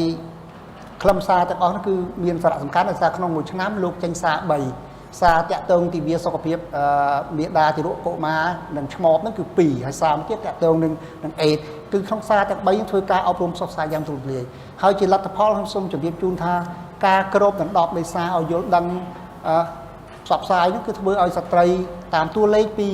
ក្រសួងសុខាភិបាលឃើញថានៅឆ្នាំ2021 2022កន្លងមកចំនួនស្ត្រីដែលទៅមណ្ឌលសុខភាពដើម្បីពិនិត្យផ្ទៃពោះមុននឹងឆ្លងទលេនរហូតដល់ 99% គឺកើនឡើងខ្ពស់មែនទែនបើប្រៀបធៀបកាលពីឆ្នាំ2000គឺមានតែ 34% ទេដល់ឆ្នាំ2021 22ឡើងដល់ 99% ហើយមួយទៀតចំនួនអ្នកដែលស្ត្រីដែលបានប្រើមណ្ឌលមូលដ្ឋានសុខាភិបាលបានតែគាត់ទៅពិគ្រោះយោបល់នាំកូនទៅចាក់វ៉ាក់សាំងអីហ្នឹងគឺមានការកើនឡើងនៅឆ្នាំ2000មានតែ 39% ទេក៏ឆ្នាំ2021 22ហ្នឹងគឺកើនឡើងដល់ 99% នេះជាមោទនភាពមួយយ៉ាងក្រៃលែងហើយដែលឡែកអត្រាមរណភាពមាតានៅក្នុងមន្ទីរពេទ្យពេលសម្រាប់កូនក៏មានការថយចុះហើយអត្រាដែលកុមារដែលមរណភាពកុមារក្រោម5ឆ្នាំគឺមានការថយចុះគួរឲ្យកត់សម្គាល់គឺយើងបានសម្រេចទិសដៅនៃការអភិវឌ្ឍប្រកបដោយជីវភាពរបស់អង្គការសហជីវជាតិនឹងមុនគេឥឡូវយើងបានសម្រេច2បាទនៅតែ1ទៀតដែលយើងមិនទាន់ទៅដល់បាទអញ្ចឹងនៅក្នុងនេះគឺឃើញថាមានសារៈសំខាន់មែនទែនធ្វើឲ្យស្ត្រីនឹងមានការយល់ដឹងកាត់បន្ថយហានិភ័យទប់ស្កាត់កាលណាគាត់ទៅពិនិត្យផ្ទៃពោះបាន4ដងមុនពេលសម្រាប់មានឱកាសត្រួតពិនិត្យរោគមើលមេរោគអេដរោគមើលមេរោគស្វាយដើម្បីបង្ការកុំឲ្យឆ្លងទៅទីរោគបាននេះគឺជាចំណុចមួយដែលជោគជ័យហើយដែលជាមោទនភាពមែនទែនចំណុចមួយទៀតដែលខ្ញុំចង់ជម្រាបជូនផងដែរដើម្បីឈានទៅសម្រាប់បានទិសដៅបញ្ចប់បញ្ហាអេដដែលជាការគំរាមដល់សុខភាពសាធារណៈនៅឆ្នាំ2025ហ្នឹងកាកបាទក្រហមកម្ពុជាគឺយើងបង្កើតឲ្យមានយន្តការអិសរាជជនឆ្នើមសហជាតិទូទាំង25រាជធានីខេត្តហើយការចូលរួមនេះគឺយើងធ្វើយ៉ាងណាជំរុញឲ្យមានការចូលរួមពីគ្រប់ក្រុមទាំងអស់ក្រុមបរិសុទ្ធរួមភេទជាមួយបរិសុទ្ធក្រុមបំផ្លែងភេទក្រុមស្ត្រីបម្រើការនៅគ្រឹះស្ថានកំសាន្តសប្បាយក្រុមអ្នកប្រើប្រាស់គ្រឿងញៀនក្រុមអ្នកទុកមេរោគអេដគឺយើងផ្ដល់សិទ្ធិឲ្យគាត់ដើម្បីបានចូលរួមជាមួយយើងធ្វើការជាមួយគ្នាគិតជាមួយគិតរួមគ្នាធ្វើរួមគ្នារកដំណោះស្រាយរួមគ្នាហើយការធ្វើបែបនេះគឺគាត់មានអារម្មណ៍ថាគាត់ជាចំណែកមួយនៅក្នុងការចូលរួមដោះស្រាយបញ្ហាជាមួយយើងអញ្ចឹងយើងធ្វើការជាមួយគ្នារួមមួយគ្នាហើយជាលទ្ធផលគឺយើងបានបណ្ដុះបណ្ដាលគាត់យើងបានលើកទឹកចិត្តគាត់យើងបានផ្ដល់ឱកាសឲ្យគាត់បានធ្វើយើងបានផ្ដល់សេចក្តីថ្លៃថ្នូរក្នុងការគោរពគ្នាទៅវិញទៅមកស្មើភាពអញ្ចឹងយើងធ្វើការជាមួយគ្នាគឺបានជោគជ័យគឺបានល្អមែនទែនដែលជាមោទនភាពមួយបាទសូមអរគុណអរគុណច្រើនចា៎ខ្ញុំអាចសូមបន្ថែមតិចតែថាពាក់ព័ន្ធទៅនឹងជនដែលមានពិការភាពដោយសារតែខ្ញុំចង់បានឃើញឧទាហរណ៍ជាក់លាក់មួយអំពីបរិយាបន្នសង្គមនៅក្នុងអ្នកដែលមានពិការភាពបើសិនជានេះប្រហែលជាបងប្អូនរួមជាតិស្គាល់ច្បាស់អំពីសមាគមតន្ត្រីសម្លេងជនពិការរបស់ចាត់តោចាដោយសារថាកាកបាទក្រហមកម្ពុជាគឺបានជួយទៅដល់សមាគមតន្ត្រីសម្លេងជនពិការនេះគឺថាតាំងពីគាត់អត់ទាន់មានទីកន្លែងរស់នៅគាត់ទៅជួលផ្ទះគេនៅហើយគេបាក់គេធ្វើបាបគាត់គេដេញគាត់ចេញពីផ្ទះហើយទៅគាត់រើពីមួយកន្លែងទៅមួយកន្លែងហ្នឹងគេខ្លះគេជះទឹកបាយលើគាត់អីគេគាត់គឺកាកបាទក្រហមកម្ពុជាបានចូលទៅហៅថាទៅចិត្តស្និទ្ធជាមួយនឹងពួកគាត់ហើយជួយពួកគាត់ហើយរហូតដល់ទីបំផុតថាដើម្បីដោះស្រាយទីកន្លែងរបស់គាត់ដែលបានគាត់មុតជៀសវាងពីការមើលងាយអំពីអ្នកជិតខាងឬក៏ជនខ្លះហ្នឹងគឺយើងបានផ្ដល់នៅថវិកា ចំនួន$50,000 ហើយនៅក្នុងនោះក៏មានសម្ដេចព្រះបរម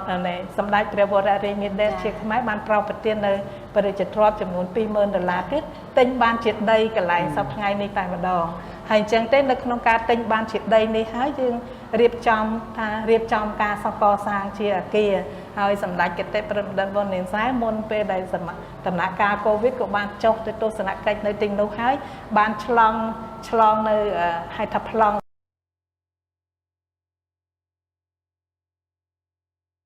ដែលជាអភិបាល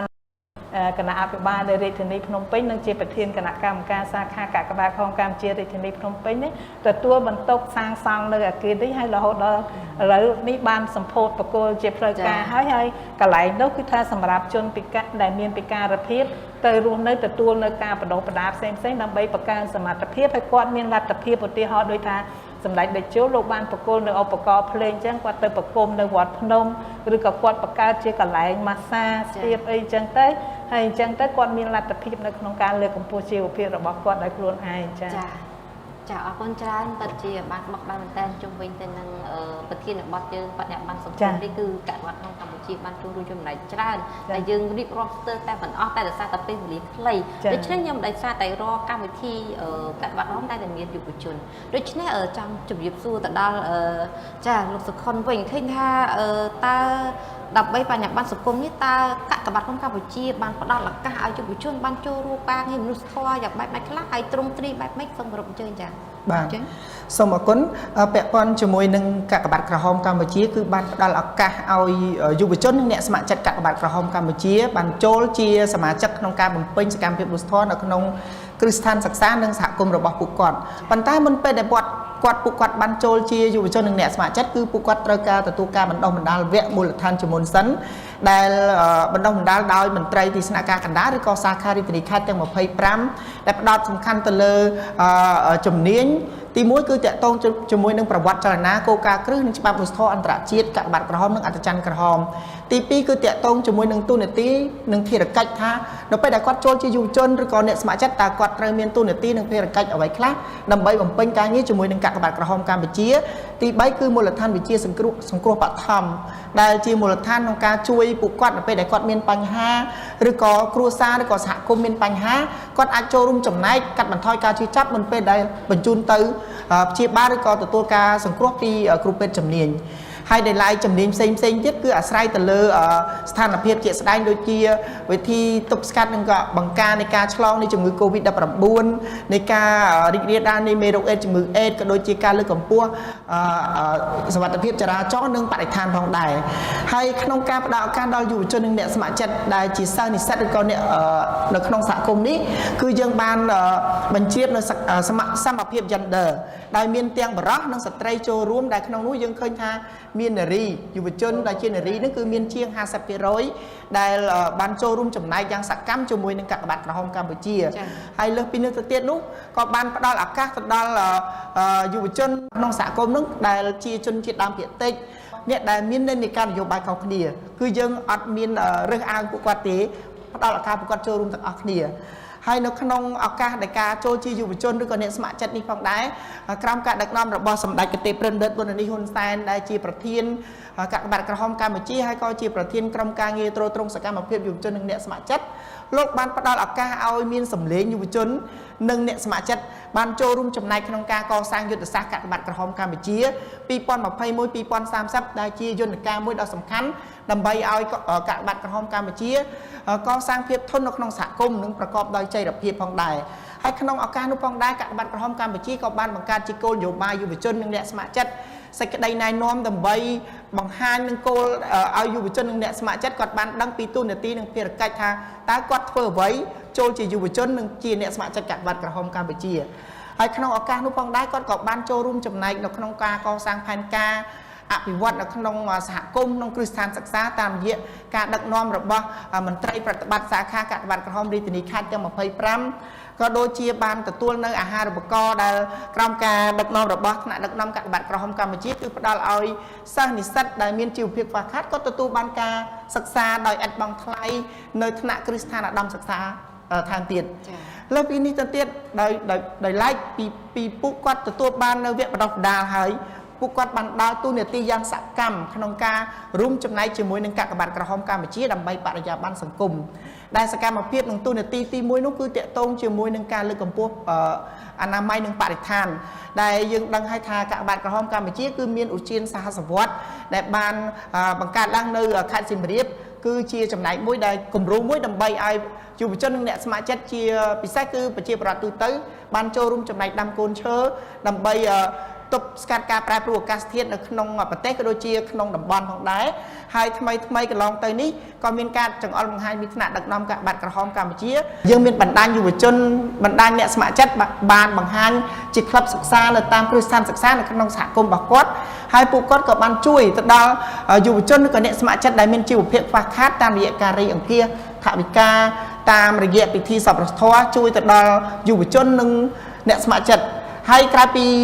គោលដៅរបស់ពួកគាត់ក៏បានជួយទៅដល់ស្ត្រីមេម៉ាយកូនច្រើនចាស់ជរាឥតទីពឹងកុមារកំព្រានិងកុមារក្រីក្រនៅក្នុងសហគមន៍ផងដែរហើយក្រៅពីតួនាទីទាំងនេះគាត់ក៏បានខ្លាយខ្លួនជាដើរតួនាទីជាអ្នកផ្ដល់ការលើកទឹកចិត្តទៅដល់អ្នកដែលរស់នៅជាមួយមេរោគអេដជំងឺអេដអ្នកដែលរងផលប៉ះពាល់ដោយសារជំងឺ COVID-19 អ្នកដែលរងផលប៉ះពាល់ដោយសារគ្រោះថ្នាក់ចរាចរណ៍មានពិការដៃពិការជើងអីហ្នឹង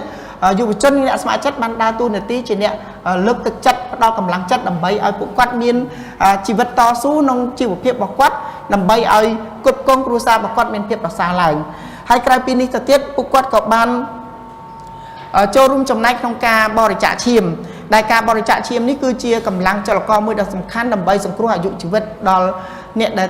រងគ្រោះដោយសារគ្រោះថ្នាក់ចរាចរណ៍ឬក៏អ្នកដែលជំងឺត្រូវការបញ្ចូលឈាមឬក៏ផ្លាស់ប្ដូរឈាមនិងអ្នកដែលត្រូវការវះកាត់ឬក៏សម្រាលកូនអត់រួចអីហ្នឹងគឺយើងបានចូលរួមចំណែកបំផុសឲ្យកម្លាំងយុវជននិងអ្នកស្ម័គ្រចិត្តចូលរួមចំណែកយ៉ាងសកម្មក្នុងការបរិច្ចាគឈាមផងដែរទាំងអស់នេះគឺជាសកម្មភាពត្រួសដែលយើងខ្ញុំបានរៀបរាប់ថាកម្លាំងយុវជនហើយនិងអ្នកស្ម័គ្រចិត្តគឺជា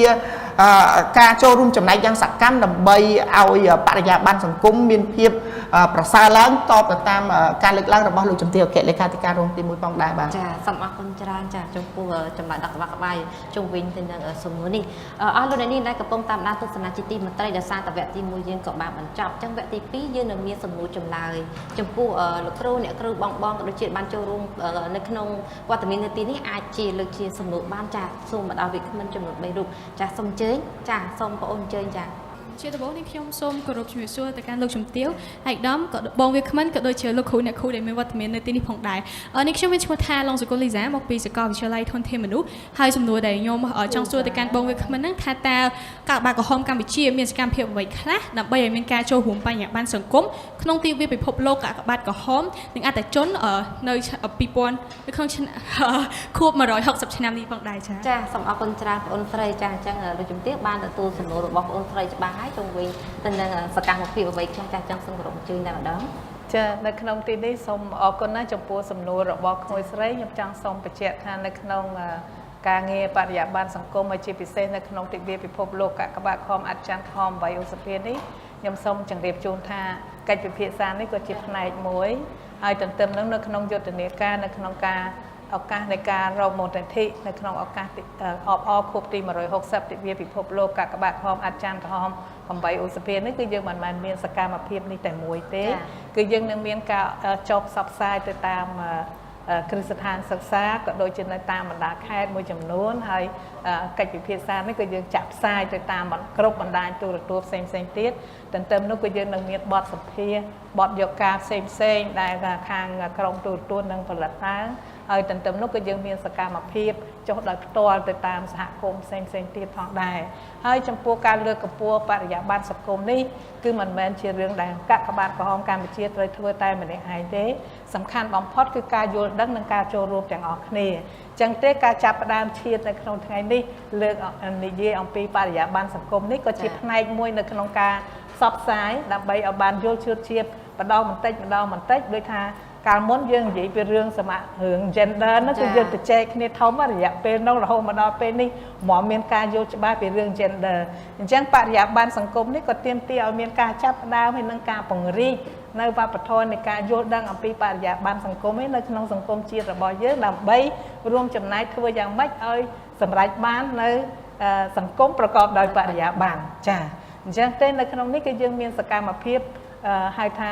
ជាបន្តបន្ទាប់តែទន្ទឹមនឹងនោះគឺហៅថាសំខាន់បំផុតការចូលរួមឧទាហរណ៍ថានៅតាមភូមិឃុំដែលមានការកសាងនៅផែនការអភិវឌ្ឍសំខាន់បំផុតគឺលើកកម្ពស់អ្នកដែលគាត់មានយល់អារម្មណ៍ចង្ការអ្នកខ្លះគាត់អត់បានយើងអត់បានគិតដល់គាត់ទេមកថាដូចចាស់ជរាជនមានពិការភាពឬក៏ស្ត្រីមេម៉ាយឬក៏ថាអ្នកមានផ្ទុកមេរោគអីហ្នឹងឲ្យចូលរួមនៅក្នុងការកសាងផែនការអភិវឌ្ឍភូមិឃុំរបស់យើងផងអានោះហើយដើម្បីឲ្យគាត់បានមានមតិព្រោះចង្ការយើងអត់អាចដឹងទុកធរៈរបស់គាត់ទេទៅនឹងនោះដូចជានៅខាងអេតគាត់បានលើកហើយដោយថាអ្នកដែលថៃបានយើងលើកឡើងនិយាយអំពីស្ត្រីនៅតាមក្លឹបសេវាកម្សាន្តថៃបាននិយាយអំពីបរោះស្រឡាញ់បរោះគ្នាឯងដោយសារថាទី1គាត់ចង្ការគាត់មានយើងអត់មានរើសអើងមួយគាត់ទេតែចង្ការគាត់មានអារម្មណ៍ថាសង្គមគេស្អប់គាត់ហ្នឹងហើយអញ្ចឹងក៏ឲ្យហ៊ានមកចិត្តយើងឯងអញ្ចឹងអាហ្នឹងមួយក៏យើងជាកាយវិការមួយបង្ហាញអំពីបរិយាបន្នសង្គមដែរអញ្ចឹងថ្ងៃនេះក្មួយស្រីចាប់ផ្ដើមសួរពីថ្ងៃនេះខ្ញុំជឿថាការបកស្រាយប៉ុណ្នេះអាចទទួលយកបានហើយការបណ្ដុះគំនិតនេះគឺយើងនឹងហៅថារីកសាយរៀនពីតិចទៅបានទូលំទូលាយទាំងអស់គ្នាហើយចូលរួមនៅក្នុងការអនុវត្តទាំងអស់គ្នាចាអរគុណច្រើនដូចនេះចំពោះបងបងប្អូនក៏ដូចជាចាលោកគ្រូអ្នកគ្រូដែលបានចូលរួមនៅក្នុងវេទិកាក្នុងទីនេះតាមមានសំណួរអ្វីបន្ថែមចាសូមអញ្ជើញចាខ្ញុំបាទឈ្មោះរងរក្សាមកពីជាតំណាងយុវជនមកពីសាកលវិទ្យាល័យបាល់ធីអន្តរជាតិតកតងទៅនឹងបរិយាបន្នសង្គមខ្ញុំមានសំណួរមួយដោយសារថាបរិយាបន្នសង្គមគឺផ្ដោតទៅលើការជំរុញការលើកទឹកចិត្តការមិនរើសអើងនិងជំរុញឲ្យមានការចូលរួមដូច្នេះខ្ញុំមានសំណួរមួយថាតើប្រជាពលរដ្ឋឬក៏សិស្សានុសិស្សដែលគាត់មានពិការភាពតើគាត់អាចចូលរួមជាអ្នកស្ម័គ្រចិត្តឬជាយុវជនកាកបាទក្រហមកម្ពុជាបានដែរឬទេបាទហើយបើសិនជាបានតើដោយរបៀបណាបាទសូមអរគុណចំពោះសំណួរនេះតើលោកសុខុនជួយជំរាបព្រោះអញ្ជើញអាចឆ្លើយបានអរគុណពាក់ព័ន្ធជាមួយនឹងការផ្ដល់ឱកាសនឹងការលើកទឹកចិត្តនេះគឺថ្នាក់ដឹកនាំកាកបាទក្រហមកម្ពុជាបានបើកទូលាយសម្រាប់អ្នកដែលជាសិស្សនិស្សិតឬក៏ជាប្រជាពលរដ្ឋទូទៅដោយយើងអត់ប្រកាន់ថាជាជនមានពិការភាពជាបរិសុទ្ធឬក៏ជាស្ត្រីទេសំខាន់គឺពួកគាត់ស្រឡាញ់ការងារឬក៏ស្រឡាញ់ការងារមនុស្សធម៌ឬការងារស្ម័គ្រចិត្តនេះគាត់អាចចូលជាយុវជននិងអ្នកស្ម័គ្រចិត្តកាកបាទក្រហមបានដោយមិនប្រកាន់ជាជនមានពិការភាពឬក៏និន្នាការសាសនានយោបាយអ្វីឡើយហើយសម្រាប់យុវជនគឺគាត់អាចធ្វើការដាក់ពាក្យស្នើសុំជាយុវជននៅតាមគ្រឹះស្ថានឧត្តមសិក្សាឬក៏នៅក្នុងរាជធានីភ្នំពេញឬក៏គ្រឹះស្ថានសិក្សានៅតាមសាខារាជធានីខេត្តដែលឡែកអ្នកស្ម័គ្រចិត្តគាត់អាចតាក់ទងដាក់ពាក្យស្នើសុំនេះនៅសាខារាជធានីខេត្តទាំង25ឬក៏តាមរយៈក្រុមកាកបាទក្រហមរបស់យើងដែលមាននៅតាមឃុំសង្កាត់នៃរាជធានីខេត្តទាំងអស់អញ្ចឹងគាត់អាចដាក់ពាក្យស្នើសុំឲ្យចូលដោយគ្មានការបង់ប្រាក់ហើយដោយស្ម័គ្រចិត្តហើយនឹងទទួលបានបទពិសោធន៍និងចែករំលែកសកម្មភាពនឹងសកម្មភាពមនុស្សធម៌និងសកម្មភាពផ្សេងទៀតដើម្បីផលប្រយោជន៍របស់សង្គមជាតិយើងប្រកបដោយបរិយាបន្នបាទនៅក្នុងនេះខ្ញុំចង់សូមបញ្ជាក់បន្ថែមតិចទៀតផងដែរដោយសារថាពាក់ព័ន្ធទៅនឹងយុវជននេះខ្ញុំចង់លើកមួយដោយសារថាយើងមុនហ្នឹងមិននិយាយពីរឿងការចោះគាំពៀខាងផ្នែកផ្លូវចិត្តទៅដល់យុវតីដែលរងគ្រោះដោយការរំលោភបំពានអញ្ចឹងទេនៅក្នុងនេះមជ្ឈមណ្ឌល Offensive នេះគឺថានៅពេលដែលយើងបានចោះទៅសកម្មភាពសិក្សាស្នាជាមួយនឹងគាត់ក៏បានបង្ហាញនៅអារម្មណ៍មួយថាក្នុងការដែលគាត់ទៅរៀននៅកន្លែងសិក្សាហ្នឹងគឺថាមានអ្នកខ្លះដូចចង់រើសអើងមួយគាត់ដោយថាបង្ហាញឃើញថាគាត់ជាអ្នករងគ្រោះដោយអំពើរំលោភអីចឹងហាក់ដូចជាមានការរើសអើងជាមួយគាត់ចឹងគាត់និយាយទាំងទឹកភ្នែកផងចឹងទេនៅក្នុងពេលនោះក៏ខ្ញុំយើងទាំងអស់គ្នាដែលបានទៅជាមួយគ្នាហ្នឹងក៏យើងថាបើសិនជាគាត់នៅក្នុងតាមគ្រឹះស្ថានសិក្សាយើងគួរតែជ្រើសរើសគាត់ឲ្យទៅជាអ្នកស្ម័គ្រចិត្តកាកបាទក្រហមកម្ពុជាយុវជនកាកបាទក្រហមកម្ពុជាចឹងទេនៅក្នុងពេលនោះខ្ញុំក៏បានគោរពជម្រាបជូនសម្ដេចគតិប្រិទ្ធពរនីយសែនលោកបានជ្រាបអំពីបញ្ហានេះហើយលោកថាយើងត្រូវតែលើកទឹកចិត្តឲ្យស្ត្រីយុវតីទាំងនោះជាយុវជនកាកបាទក្រហមកម្ពុជាអញ្ចឹងនៅក្នុងឱកាសនេះដោយសារថាមានខាងក្លឹបយុវជនមកទីនេះផងដែរហើយ ខាងនេះក៏ខាងទទួលការងារខាងយុវជនអ្នកស្ម័គ្រចិត្តចឹងទេគឺថាអ្នកដែលរងគ្រោះទាំងអស់គឺថានៅក្នុងការដែលយើងចង់លើកកម្ពស់សេចក្តីថ្លៃថ្នូររបស់គាត់នឹងជៀសវាងការមើលងាយអំពីមជ្ឈដ្ឋានណាខ្លះនោះគឺថាសូមលើកកម្ពស់ដើម្បីឲ្យគាត់ចូលជាយុវជនស្ម័គ្រចិត្តកាកបាទផងកម្ពុជាហើយដូចខ្ញុំបានបញ្ជាក់អញ្ចឹងនៅក្នុងការងារសុវត្ថិភាពចរាចរណ៍ក៏ដូចជានៅក្នុងការងារផ្សេងៗទៀតគឺយើងមានអ្នកនៅក្នុងកាកបាទក្រហមកម្ពុជាយើងមានបុគ្គលិកជាអ្នកជនមានពិការភាពផងដែរហើយក្នុងការងារសុវត្ថិភាពចរាចរណ៍ក៏យើងមានអ្នកដែលគ្រោះថ្នាក់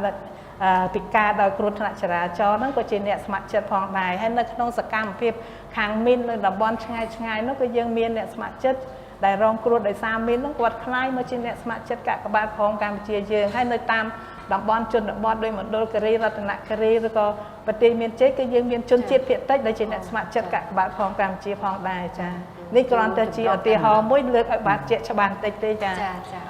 សូមជម្រាបជូនថាតិចដែរតាក់ទងទៅ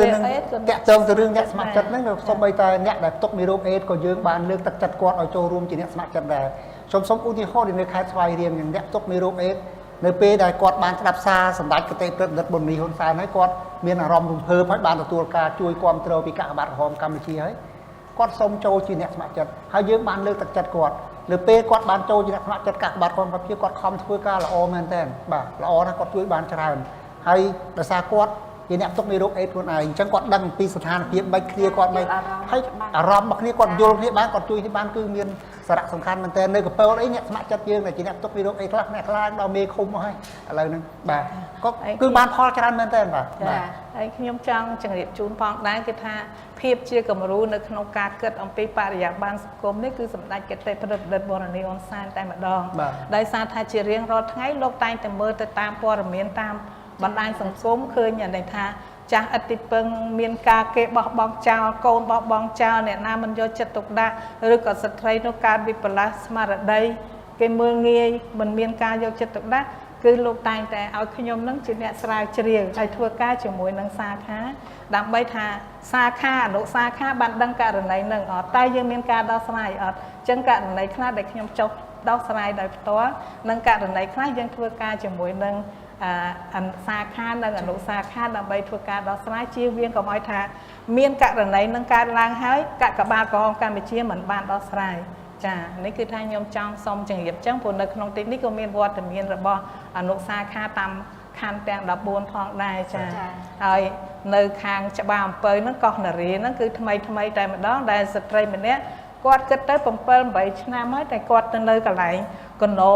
ដែលសម្រាមអេតចាយនៅក្នុងហ្នឹងហើយអត់មានថាគ្រាន់តែគេហុចបាយហុចទឹកអីឲ្យរាល់ថ្ងៃទេប៉ុន្តែដល់ពេលស្រាវជ្រាវចុះឡើងខ្ញុំស្មាននៅឆ្ងាយម៉ែនៅត្រឹមកោះនារីអញ្ចឹងខ្ញុំបានតាក់ទងមួយនឹងខាងសាខារាជធានីភ្នំពេញហើយនឹងខាងមណ្ឌលនៅខាងព្រៃស្ពឺនោះខាងមន្ទីរសង្គមកិច្ចនោះដើម្បីឲ្យគាត់បានទៅស៊ើបសួរមើលទៅគឺគាត់បានន័យថាគាត់រងគ្រោះដោយការរំលោភរួចហើយគាត់ខ្លាយទៅជាមានវិបត្តិស្មារតីអញ្ចឹងទៅឥឡូវនេះយកទៅហើយយើងទៅហៅថាទទួលការព្យាបាលខាងផ្នែកផ្លូវចិត្តហើយនឹងយកទៅឲ្យរស់នៅក្នុងមណ្ឌលព្រៃស្ពឺចា៎ហើយអញ្ចឹងឧទាហរណ៍ដោយករណីទៀតនៅខាងក្រោមស្ពានតាខ្មៅដែលមានបរិសម្នាក់មានក្មេងបើថាប្រពន្ធរត់ចោលហើយមានកុមារហើយមានកូន 3-4 នាក់ហើយកូនហ្នឹងគេថានៅតាមបណ្ដាញសង្គមហ្នឹងគឺគាត់ផ្សាយថាចង់ធ្វើប៉ូលីសធ្វើអីចឹងទៅហើយអញ្ចឹងទេខ្ញុំក៏បានតាក់ទងជាមួយអភិបាលខេត្តកណ្ដាលដើម្បីគាត់ឲ្យមនុស្សទៅមើលដល់ទីកន្លែងសាខាកាកបាទក៏ទៅដល់ទីកន្លែងហើយអញ្ចឹងទេឥឡូវនេះគឺបរិសុទ្ធហ្នឹងគាត់ទី1គាត់ប្រើគ្រឿងញៀនផងជាឪពុកហើយអញ្ចឹងត្រូវគាត់ហើយទី2គាត់ខូចសួតទៀតអញ្ចឹងគឺយើងយកទៅដាក់ព្យាបាលនៅមន្ទីរពេទ្យរួចហើយកូននេះយើងទៅដាក់នៅមណ្ឌលខាងសិទ្ធិបូចាអញ្ចឹងនេះគឺជាករណីជាក់លាក់មួយទេដែលខ្ញុំលើកបង្ហាញឡើងបើនិយាយរាប់ករណីវិញច្រើនចារាប់មិនអស់ទេរាប់មិនអស់ចាឲ្យលោកនាងដែលកំពុងតាមដានទស្សនាជាទីមន្ត្រីក៏ដូចជាចាលោកគ្រូអ្នកគ្រូក៏ដូចជាបងយុវជនអ្នកស្ម័គ្រចិត្តនៅក្នុងកម្មចូលរួមក្នុងថ្ងៃនេះមានសំណួរអ្វីបន្ថែមទេមុននឹងយើងឈានទៅដល់បញ្ចប់នៅសំណួរចម្លើយចាសូមគោរពអញ្ជើញចាសូមអញ្ជើញដោយសារតែយើងខកខានធ្វើអង្គមីទីងតាំងពីឆ្នាំ2020 21 22 2022ហើយឆ្នាំ2023នេះក៏យើងខកខានដែរបាទអញ្ចឹងបើសិនជាយើងអត់មានប្រពៃពិធីអង្គមីទីងទេតើសប្បុរសជនគាត់អាចបរិច្ចាគតាមណាបានហើយគាត់ធ្វើតាមណាហើយយើងចាប់ផ្ដើមទទួលតាមរយៈណាដែរបាទអញ្ចឹងសូមអរគុណសំណួរបាទចាសូមអរគុណបងប្អូនដែលបានសួរសំណួរនេះដែលស្របទៅនឹងប្រធានបទយើងថ្ងៃនេះតែម្ដងចាដូច្នេះសូមគោរពអញ្ជើញទៅដល់វាគ្មិនទាំង3រូបចាសូមមួយដែរក៏បានដែរដើម្បីបកស្រាយនៅចំណុចនេះសូមអរគុណណាស់ចំពោះសំណួរនេះហើយខ្ញុំជឿថាទូរទស្សនិកជនក៏លោកអាចចង់បានដឹងរឿងនេះផងដែរចាខ្ញុំសូមជម្រាបជូនថានៅក្នុងការរៀបចំទិវានៅក្នុងឱកាសទិវា8ឧសភានេះទោះបីថាមាន meeting ឬក៏អត់ meeting គឺតែងតែមានយន្តការនៅក្នុងប្រតិបត្តិការការងាររបស់យើងទី1គឺយើងមានគណៈកម្មការរៀបចំហើយទី2ទៀតគឺយើងតែងតែមានចេញជាខ្លឹមសារព័ត៌មានដោយដែលបានជម្រាបជូនអញ្ចឹងហ្នឹងហើយមានការប្រធានបទសម្រាប់យុទ្ធនាការរបស់យើងទី3ទៀតគឺយើងតែងតែមានសកម្មភាពដែលនៅក្នុងការមានរៀបចំជាបទសម្ភាសន៍បទយកការហើយនឹងការចងក្រងនៅឯកសារជាសមិទ្ធផលអំពីសមិទ្ធផលនៅក្នុងឆ្នាំរបស់កាកបាទក្រហមកម្ពុជាមានសកម្មភាពចូលទៅតាមសហគមន៍ផ្ទាល់យើងបានចេញជាប្រកាសព័ត៌មានហើយនៅក្នុងឆ្នាំនេះគឺយើងចេញកាលពីថ្ងៃទី27ខែកុម្ភៈហើយដែលនៅក្នុងប្រកាសព័ត៌មាននោះបានជម្រាបជូនអំពីការផ្អាកការប្រារព្ធ meeting តែយើងនៅតែឱកាសអំពាវនាវសប្បុរសជនផ្ដល់ជូនកាកបាទក្រហមកម្ពុជាហើយនៅក្នុងទីនោះដោយសារថាយើងមានបញ្ជាក់ថាមានក្រុមការងារនៅចាំទទួលហើយនេះចង្រៀបជូនតាអំពីទីស្នាក់ការកណ្ដាលកាកបាទក្រហមកម្ពុជាទេក៏ប៉ុន្តែនៅតាមសាខារាជធានីខេត្តគាត់នៅមានការរៀបចំសេចក្តីជូនព័ត៌មាននិងបំផុសមកហៅថាសប្បុរសជនដោយក្នុងគាត់ទៀតនៅក្នុងប្រកាសព័ត៌មាននេះដែរគឺយើងតែងតែមានដាក់នៅលេខទូរស័ព្ទសម្រាប់ទំនាក់ទំនងមកទីស្នាក់ការកណ្ដាលកាកបាទក្រហមកម្ពុជារួមទាំងអាស័យដ្ឋាននិងគណនីធនាគារសម្រាប់អ្នកណាដែលមិនអាចជើញមកផ្ទាល់ហើយគឺថាការចាប់ផ្ដើមទទួលនៅក្នុងគ្រប់ពេលម៉ោងធ្វើការទាំងអស់ដោយសារថាបើយើងមាន meeting គឺយើងចាំប្រមូលតែមួយថ្ងៃទេនៅថ្ងៃទី8ឧសភាតែម្ដងតែសម្រាប់ការពុំមាន meeting នេះគឺបានន័យថាចាប់ពីពេលដែលយើងចេញផ្សាយព័ត៌មាននេះទៅរហូតទៅដល់អាចខែមិថុនាឬក៏កក្កដាគឺយើងនៅតែទទួលដែរឲ្យតែមានសប្បុរសជនលោកបានបរិច្ចាគហើយយើងតែតែមានរៀបចំជាកម្មវិធីបើសិនជាសប្បុរសជនលោកមានកម្មវិធីគឺយើងនឹងរៀបចំជាកម្មវិធីហើយបើសិនជាថាលោកថាអត់មានទេគ្រាន់តែថាមកបញ្ជូនថវិកាតាមផ្ដល់អាស័យដ្ឋានឬក៏ឈ្មោះតាម Telegram ហើយឬក៏បងតាម ABA ឬធនាគារណាក៏យើងធ្វើបានថ្លៃអំណរគុណជូនភ្លាមហើយយើងនឹងបញ្ជូនឲ្យបានភ្លាមដែរទៅដល់ដៃហើយទន្ទឹមនោះដែរគឺយើងថាទី1យើងមានការផ្សាយទៅតាម Fresh News ហើយនឹងទៅតាមប្រព័ន្ធព័ត៌មានផ្សេងទៀតឈ្មោះសប្បុរសជនទាំងអស់គឺយើងទៅផ្សាយចេញផ្សាយទៅតាមគ្រប់ស្ថានីយ៍ទូទាំងអស់ដោយការរត់អក្សរជាវិធីសាស្ត្រនៅក្នុងការរកមូលនិធិទន្ទឹមនឹងដែរគឺថាសម្ដេចគតិប្រមុខបូរនីហ៊ុនសែននៅក្នុងគណៈកម្មាធិការកណ្ដាលរបស់យើងគឺថាយើងមានហៅថាទៅចម្រុះវិស័យមានទាំងវិស័យឯកជនមានទៅតាមផ្នែកមួយអញ្ចឹងនៅក្នុងនេះទាំងអនុប្រធានទាំងសមាជិកាគណៈកម្មាធិការកណ្ដាលគឺលោកមានភារកិច្ចអត់ដឹងថា8ឧសភាគឺជាការរកមូលនិធិសម្រាប់កាកបាទក្រហមកម្ពុជាអញ្ចឹងម្នាក់តែទៅចូលរួមនៅក្នុងការចលនាសប្បុរសជនដើម្បីនឹងបរិច្ចាគជូនកាកបាទក្រហមកម្ពុជាហើយសំខាន់បំផុតសម្ដេចគតិប្រមុខបូរនីហ៊ុនសែនគេថាអ្វីដែលជាហៅថាការជឿទុកចិត្តអំពីសប្បុរសជនគឺអភិបាលកិច្ចល្អការគ្រប់គ្រងមានតម្លាភាពនិងកណន័យភាពហើយអ្វីដែលយើងធ្វើត្រូវតែមានរបាយការណ៍មានការផ្សព្វផ្សាយព័ត៌មានឲ្យបានទូលំទូលាយនោះហើយគឺថាជាការធានានៅជឿទុកចិត្តអំពីសប្បុរសជនចា៎ហើយទន្ទឹមនោះគឺយើងហៅថាផ្ដល់ក្តីសង្ឃឹមទៅដល់ប្រជាពលរដ្ឋដែលជាអ្នកទទួលផលអំពីកាកបាទក្រហមកម្ពុជាផងដែរចានៅក្នុងឱកាសនេះដែរគឺខ្ញុំសូមគោរពថ្លែងនៅអំណរអគុណចំពោះសប្បុរសជនក្រុមបាច់ដ្ឋានទាំងអស់តែងតែផ្ដល់នៅការគ្រប់គ្រងដល់កាកបាទក្រហមកម្ពុជាទៅតិចក្តីច្រើនក្តីតែងតែបរិច្ចាគចូលរួមជាកម្លាំងមនុស្សធម៌លើកកម្ពស់នៅវប្បធម៌នៃការចែករំលែកនៅស្មារតីខ្មែរជួយខ្មែរជាមួយនឹងកាកបាទក្រហមកម្ពុជាហើយជាមួយនឹងការផ្សព្វផ្សាយនៅក្នុងឱកាសនេះទៀតខ្ញុំសង្ឃឹមនិងជឿជាក់ថាសម្ដេចឯកឧត្តមលោកជំទាវលោកអង្គញាលោកស្រីបងប្អូនរួមជាតិជាពិសេសសប្បុរសជនទាំងអស់នៅតែបន្តការចូលរួមជួយគាំទ្រជាមួយនឹងកាកបាទក្រហមកម្ពុជាបន្តទៅទៀតចាសូមគោរពអរគុណ សូមអរគុណច្រើនចំពោះលោកជំទាវជាពិសេសគឺចម្លើយដល់ក្បោះក្បាយនេះជាពិសេសគឺក្នុងឱកាសខួបលើកទី160ទិវាពិភពលោកកាកបាទខំអង្គច័ន្ទក្រហម8ឧសភាឆ្នាំ2023ដែលរៀបចំឡើងក្រៅប្រធានបទរួមគ្នាជាមួយនឹងកាកបាទក្នុងកម្ពុជាដើម្បីបញ្ញាបត្រសង្គមហើយកិច្ចពិភាក្សាយើងក៏បានលើកឡើងហើយដោយសារតែពេលវេលាយើងខ្លីចាស់មិនបានផ្ដល់ជាសំណួរចម្លើយបន្ថែមទៀតទេយើងនឹងផ្ដល់ជូនឱកាសក្រោយទៀតហើយមុននឹងបញ្ចប់ដោយកម្មវិធីនេះយើងខ្ញុំទាំងអស់គ្នាក៏សូមអរគុណចំពោះទស្សនិកជនដែលកំពុងតាមដានទស្សនានៃការផ្សាយតាមបញ្ចក់ទូរទស្សន៍ក៏ដូចជាបងប្អូនដែលមានវត្តមាននៅទីនេះហើយក៏សូមខន្តីបេទោសរាល់ចំណុចខ្វះខាតត្រង់ចំណុចណាមួយចាស់ខណៈនេះវត្តមានយើងខ្ញុំទាំងអស់គ្នាសូមអរគុណនិងសូមជម្រាបលា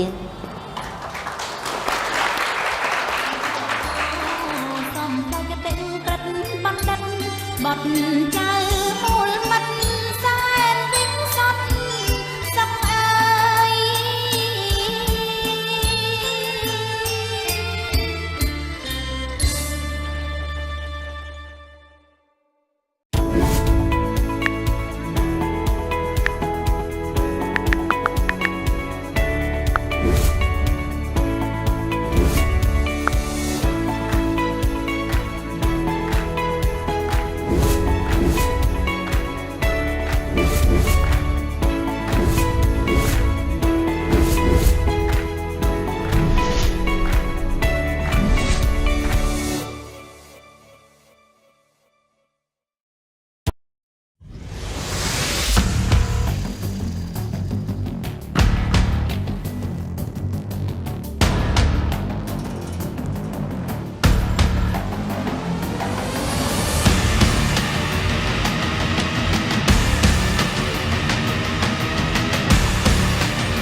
តើលោកអ្នកចិត្តរៀបអាពាហ៍ពិពាហ៍មែនទេ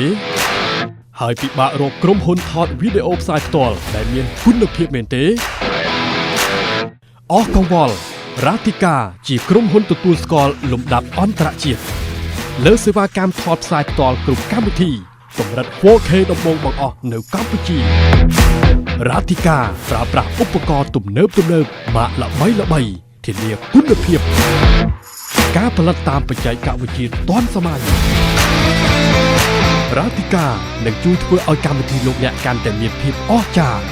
លោកអ្នកនឹងបានឃើញរាល់សកម្មភាពក្នុងពិធីទៅលើកញ្ចក់ទូរទស្សន៍ទំហំធំកម្រិត 4K និងការបញ្ចាំងលើផ្ទាំងក្រណាត់សព្រមទាំង LED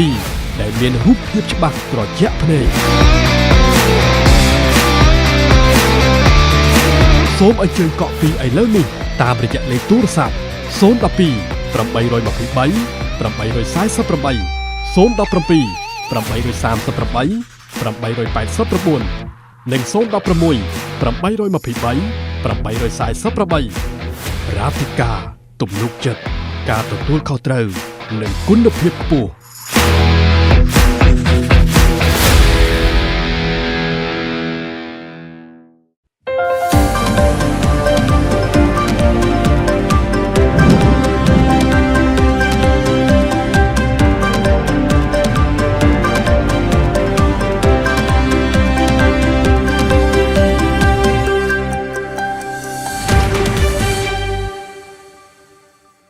You're watching EAC News. Thanks for joining us.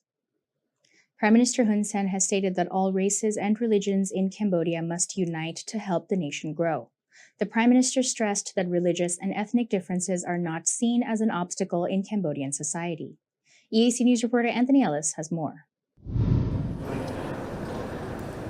Addressing the 7th National Ramadan Iftar dinner on Monday evening, Prime Minister Hun Sen recalled the dire state of religion and religious practice during the Khmer Rouge era However, he highlighted that the practice of all religions was reinstated and protected by the government once the Khmer Rouge was overthrown. He added that the religious harmony in Cambodia has allowed the country to avoid religious conflicts, helping the country move forward in the rapid development. ខ្ញុំក៏គួរតែត្រូវបញ្ជាក់ឡើងវិញថាការខុសគ្នាខាងជាតិសាសន៍និងសាសនាពុំមែនជាឧបសគ្គនៃការអភិវឌ្ឍសេដ្ឋកិច្ចសង្គមនោះទេយើងត្រូវគ្រោងរួមគ្នាគ្រប់និន្នាការគ្រប់ជាតិសាសន៍និងសាសនាដើម្បីដំណើរឈានឆ្ពោះទៅដល់ការរីកចម្រើននៃប្រទេសជាតិរបស់យើង He further emphasized that religion and ethnicity are not obstacles to Cambodia's national and social development. The Prime Minister of Malaysia, Anwar Ibrahim, stated at the National Ramadan Iftar dinner that he hopes countries pursuing racist policies, especially those in the West that claim to be democratic and uphold human rights, would look at the example of the Cambodian Prime Minister, who has resonated peace and religious harmony in Cambodia. Anthony Ellis, EAC News. You're watching EAC News. Thanks for joining us. The former Vice President of Indonesia and Chairman of the Indonesian Red Cross Society, Jusuf Kalla, has praised the leadership of the royal government of Cambodia for allowing religious harmony to be achieved in the country. The Indonesian leader made these remarks during a meeting with Prime Minister Hun Sen on Tuesday morning.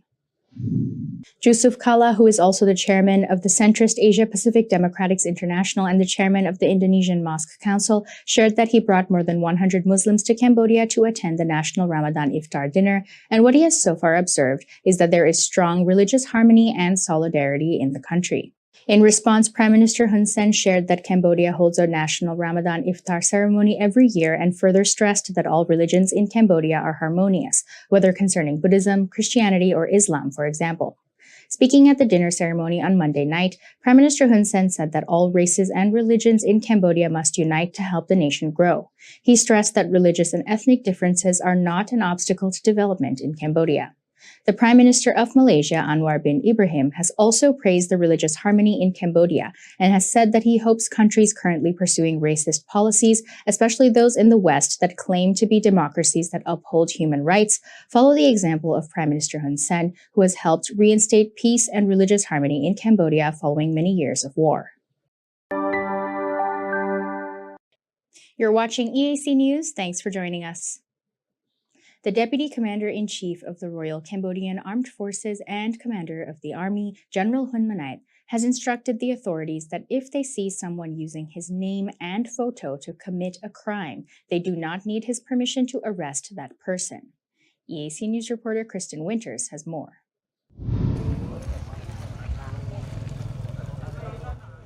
General Hun Manet attended two ceremonies on Sunday, a groundbreaking ceremony to celebrate the completion of two 32-kilometer concrete roads and a ribbon-cutting ceremony to inaugurate the reopening of Wat Barai in the Tbong Khnom province. During one of his speeches, he mentioned that thousands of people have taken photos with him and that one person claiming to be his assistant used such photos to oppress the people of Sihanoukville. He went on to express his commitment to holding those accountable who commit crimes using his likeness, emphasizing, quote, "Arrest them. No need to ask, even if it's my assistant who works with me every day. If they make a mistake, arrest them." He added, "If I find out my likeness is being used to commit a crime, I will sue. Even if the authorities withdraw the complaint, I will still file a complaint." General Hun Manet, the future prime ministerial candidate for the Cambodian People's Party, has received the love and respect of many during his attendance at numerous ceremonies. Men and women, young and old, have taken photos with him as souvenirs, some even expressing their love with a kiss. Kristen Winters, EAC News.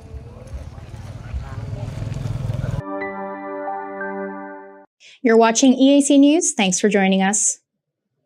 The Cambodian International Film Festival held a special full house gala event at the Taktamuk Theatre on Sunday for the premiere of the documentary The Perfect Motion, which is a tribute to the Royal Cambodian Ballet.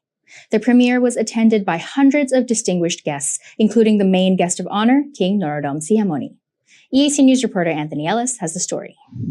The Perfect Motion by French director Xavier Delazone received a standing ovation from King Norodom Sihamoni and all the distinguished guests attending Sunday's premiere at the Chak Dong Mok Theatre. The documentary follows the creation of the Royal Ballet production called Mephistopheles, directed by Princess Bulpa Devi, while also detailing the history of the Royal Cambodian Ballet since 1906. EAC News spoke to some of the distinguished guests on the night of the gala to get their reactions to the documentary. The Minister of Culture and Fine Arts, Phung Sakana, shared that she has felt very proud to see this film put the spotlight on the art of the Royal Cambodian Ballet and added that she was honoured to attend this premiere in the presence of the King. So proud about this film, which talk about long history of our classical dance, ballet, royal ballet dance. I'm so happy also because both of the feeling because the film show about the long history of Cambodian. Now that you can see in Angkor, in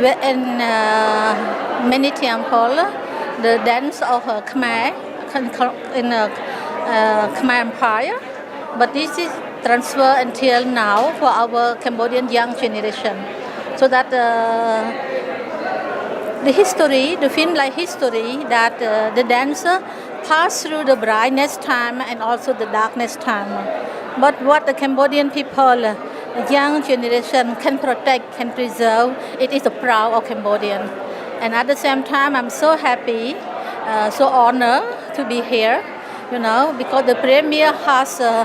presided by our king, so that very honor for Cambodian people, so that we're so happy to see that come today for the premiere, and I hope that after the premiere, our Cambodian people and all our friend, our sea can watch the film. Acclaimed film director Ritti Pan said that he thought the documentary was great because it is not only showed the history of the Royal Ballet, but also gave a sense of Cambodia's history before and after the Khmer Rouge.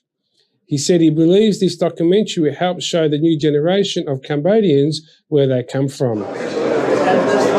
It's a great film because it shows us from before the Khmer Rouge, at the era of splendor, of peace, and after the war with London, with Khmer Rouge, or most of the artists are dead. And after Cambodian people fight little by little to build up their culture, their identity, their dance. It's really interesting film for the probably for the new generation of people, for the young people, to show them where we come from, how strong is our culture. French ambassador Jacques Palais also shared that he felt proud that a French filmmaker had chosen to make a documentary on this very special subject. It was an amazing documentary. I'm very proud that the French filmmaker picked up this subject, which is very, very interesting because, it's a long history. As it has been shown, it started the first time the ballet played outside the palace. The royal palace was in France in 1906. It's a long history with ups and downs, and the documentary is very well done. And we are very happy that this royal ballet now is really very active and very, very good. The Perfect Motion will release in cinemas nationwide this Saturday, the 1st of April. The Cambodian International Film Festival will also be organising a few events from the 29th of March to the 1st of April under the banner Cliff Sprouts, which festival director Cedric Elroy has said the acts from the appetizer from Full Festival will be held later this year from the 13th of May to the 4th of June. Anthony Ellis, EAC News.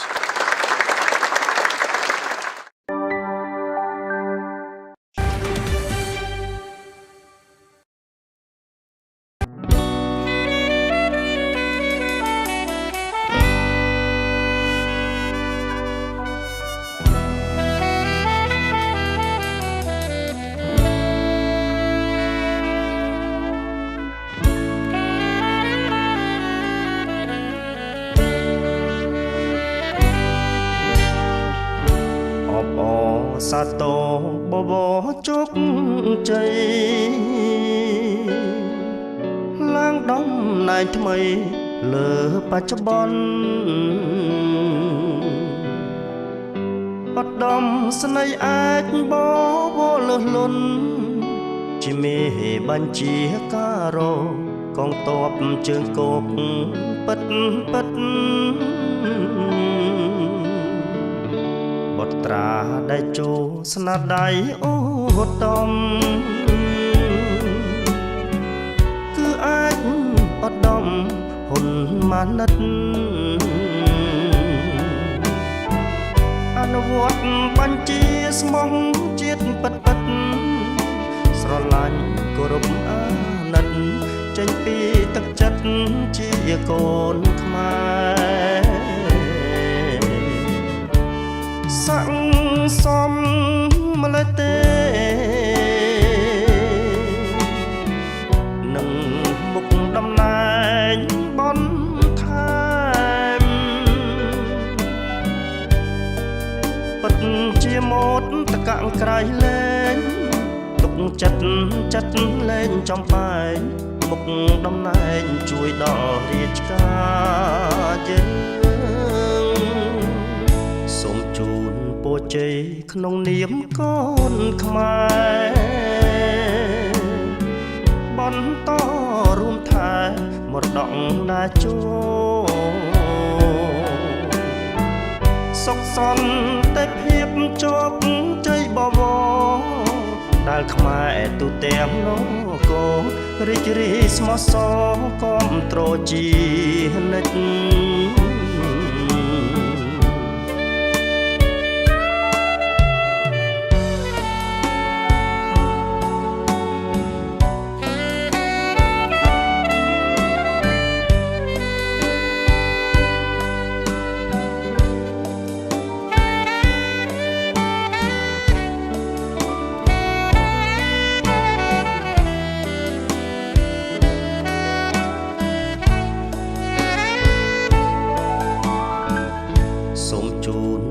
ជ័យក្នុងនាមកូនខ្មែរបន្តរួមថែមរតកណាជោសុខសន្តិភាពជោគជ័យបវរដែលខ្មែរទូទាំងលោករីករាយស្មោះសរគាំទ្រជានិច្ច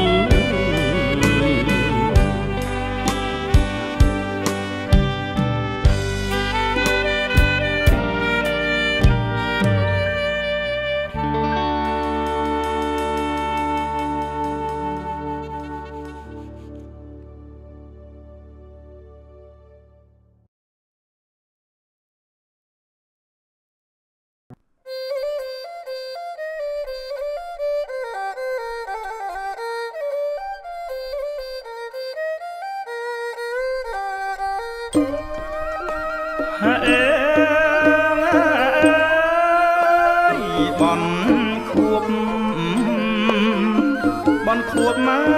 យ100ថ្ងៃនឹកឡើងអាឡ័យ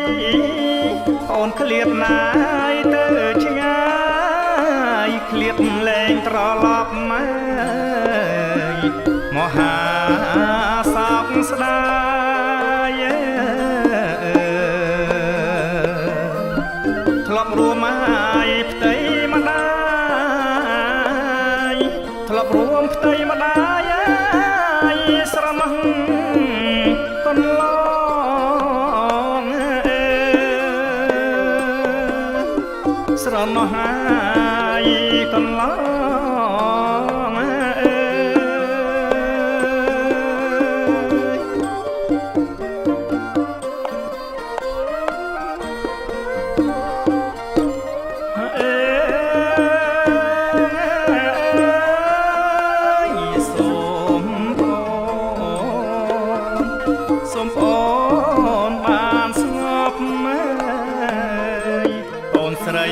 សំណប់មកនឹកងាយគេផ្សងនឹកគ្រានៅខ្មែរប្រឡែង យសាសងធ្លាប់ថែក្មួយផងធ្លាប់ថែក្មួយផងកាលនៅស្រុកស្រែ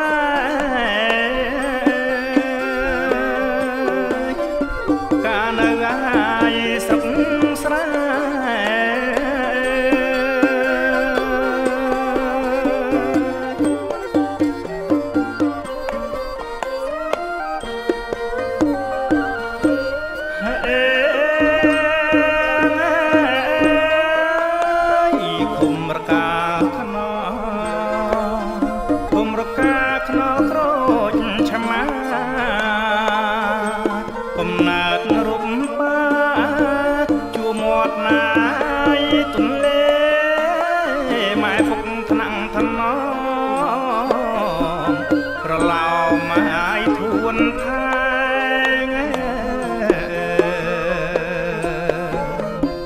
ស្រណោះងាយម្លេះទេស្រណោះម្លេះទេថ្ងៃប្អូនឃ្លាតទៅ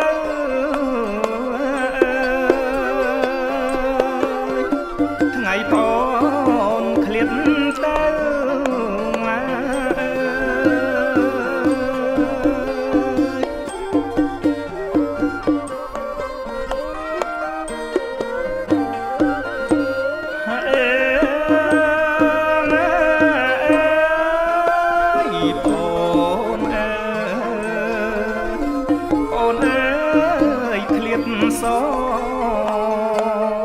ឃ្លាតចាំងបងប្អូនបងទួញ៉ាយសោកសៅឃ្លាតស្រុកឃ្លាតស្រែឃ្លាតប្តីអាយកូនចៅ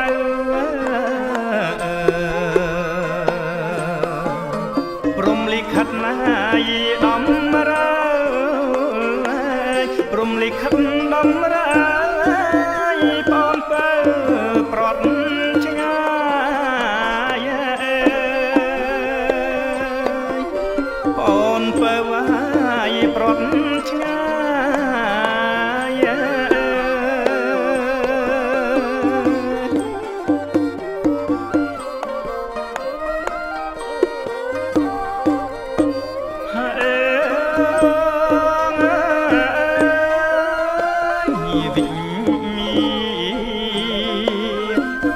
មានណាយដំក្រល់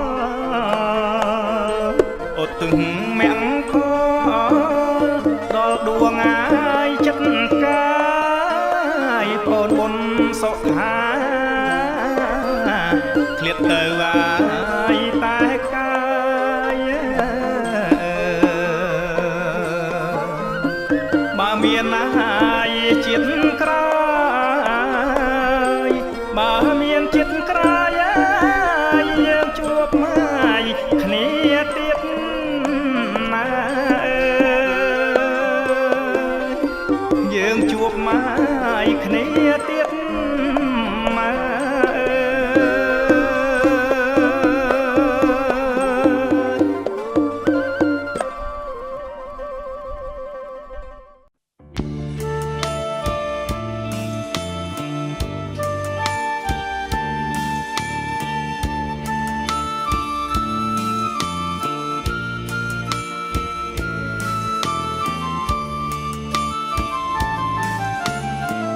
ប្រសួងសុខាភិបាលជោគជ័យចាក់ធំវិស័យគៀងជ័យខ្លាំងក្លាតាមមន្ទីរពេទ្យមណ្ឌលសុខភាពផងណាវាំងសាំងបងកាចាំជូនពលរដ្ឋពីមុនកម្ពុជាវេទនាលំបាកប្រឈមឧបសគ្គខ្វះខាតក្រខ្សត់សម្ដេចដែលចូលដឹកនាំគុណមុតជោគជ័យប្រាកដ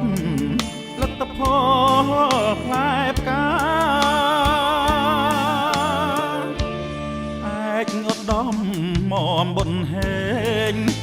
រដ្ឋមន្ត្រីប្រឹងប្រែងគ្មានថ្មីដោះស្រាយបញ្ហាគោរពអនុសាសន៍ប្រមុខរាជរដ្ឋា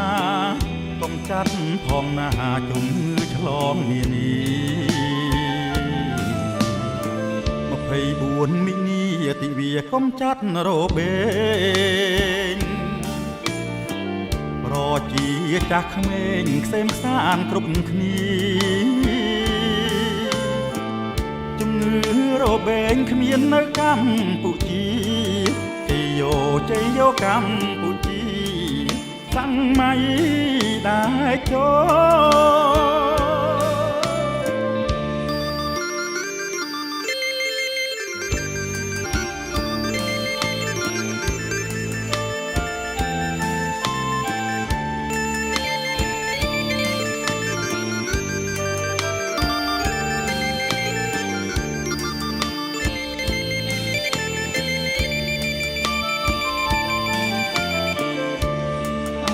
ញដំមកបុនហេងជារដ្ឋមន្ត្រីប្រឹងប្រែងគ្មានថ្មីដោះស្រាយបញ្ហាគោរព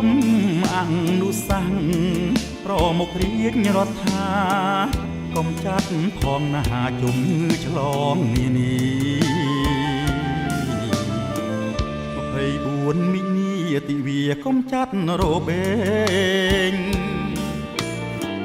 ប្រជាចាស់ក្មេងខ្សែមខ្សានគ្រប់គ្នាជំងឺរោបេងគ្មាននៅកម្ពុជាជ័យយោកម្ពុជាសាំងម៉ៃ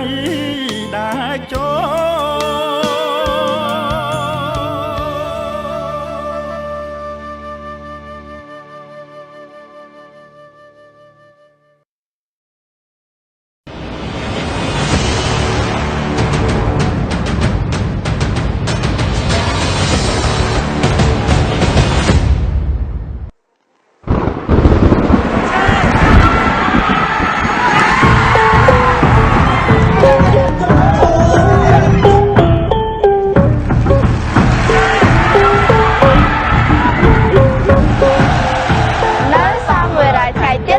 នៅសល់100ថ្ងៃទៀតនៅសល់100ថ្ងៃទៀតប៉ុណ្ណោះនៅសល់100ថ្ងៃទៀតប៉ុណ្ណោះ100 days to go until SEA Games 2023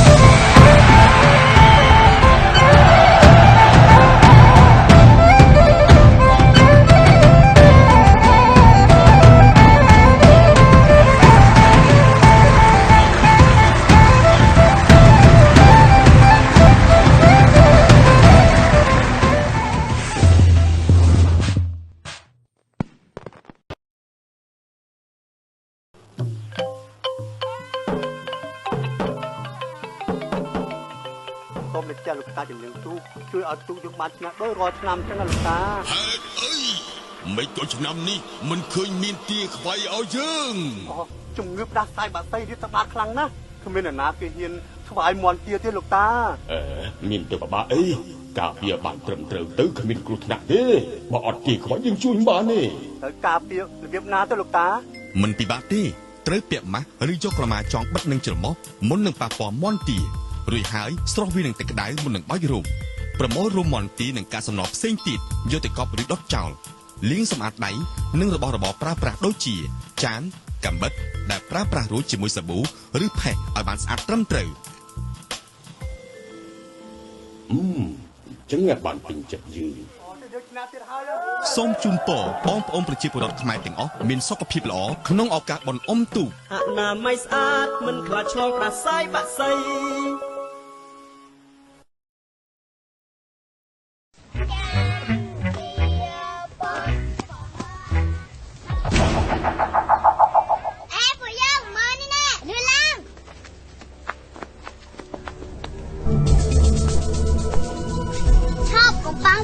ខ្ញុំលើអ្នកគ្រូខ្ញុំនិយាយប្រាប់ខ្ញុំថាមន់ងាត់ច្រើនអញ្ចឹងអានមិនដាំមកពីជំងឺកាសាយបាក់សៃ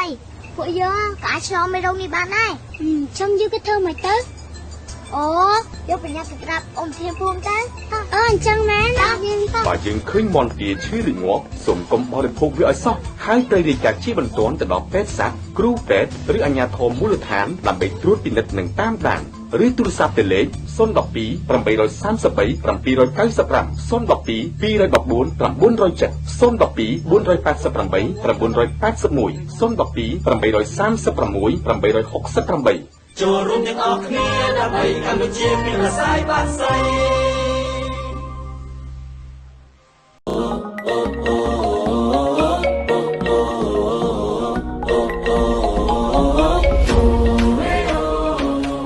យើងទាំងអស់គ្នា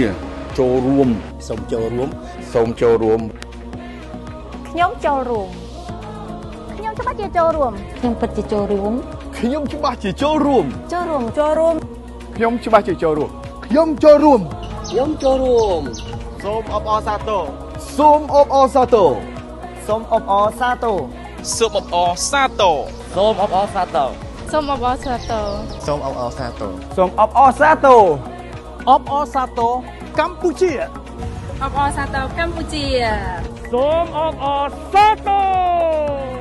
កម្ពុជាធ្វើជាម្ចាស់ផ្ទះព្រឹត្តិការណ៍ SEA Games Asian Para Games ដែលកម្ពុជាធ្វើជាម្ចាស់ផ្ទះចូលរួមរាប់ថយក្រោយជាមួយខ្ញុំ100ថ្ងៃអបអរសាទរការរាប់ថយក្រោយ100ថ្ងៃ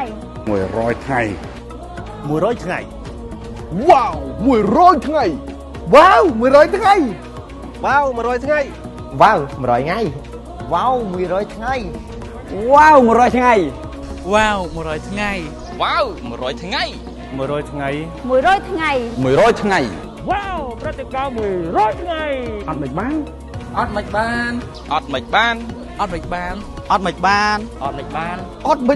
SEA Games ច្បាស់ណាស់បងអបអរសាទរ SEA Games Para Games 2023 យើងចូលរួមរាប់ថយក្រោយ100ថ្ងៃព្រឹត្តិការណ៍ SEA Games 2023 ឈ្មោះទៅ SEA Games និង ASEAN Para Games 2023កម្ពុជាធ្វើជាម្ចាស់ផ្ទះ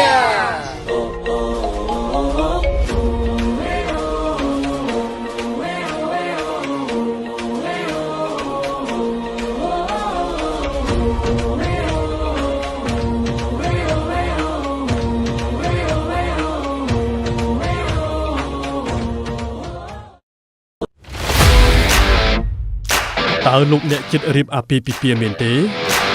ហើយពិបាករកក្រុមហ៊ុនថតវីដេអូផ្សាយផ្ទាល់ដែលមានគុណភាពមែនទេអស់កង្វល់រ៉ាទីកាជាក្រុមហ៊ុនទទួលស្គាល់លំដាប់អន្តរជាតិ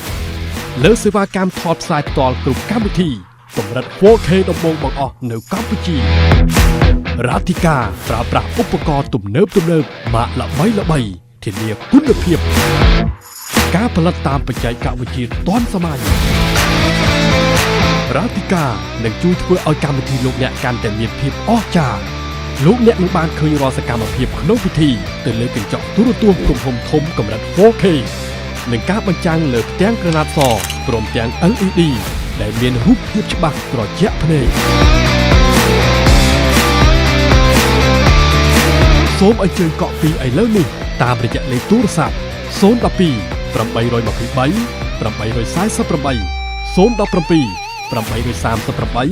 889និង016 823 848រ៉ាទីកាទំនុកចិត្តការទទួលខុសត្រូវនិងគុណភាពខ្ពស់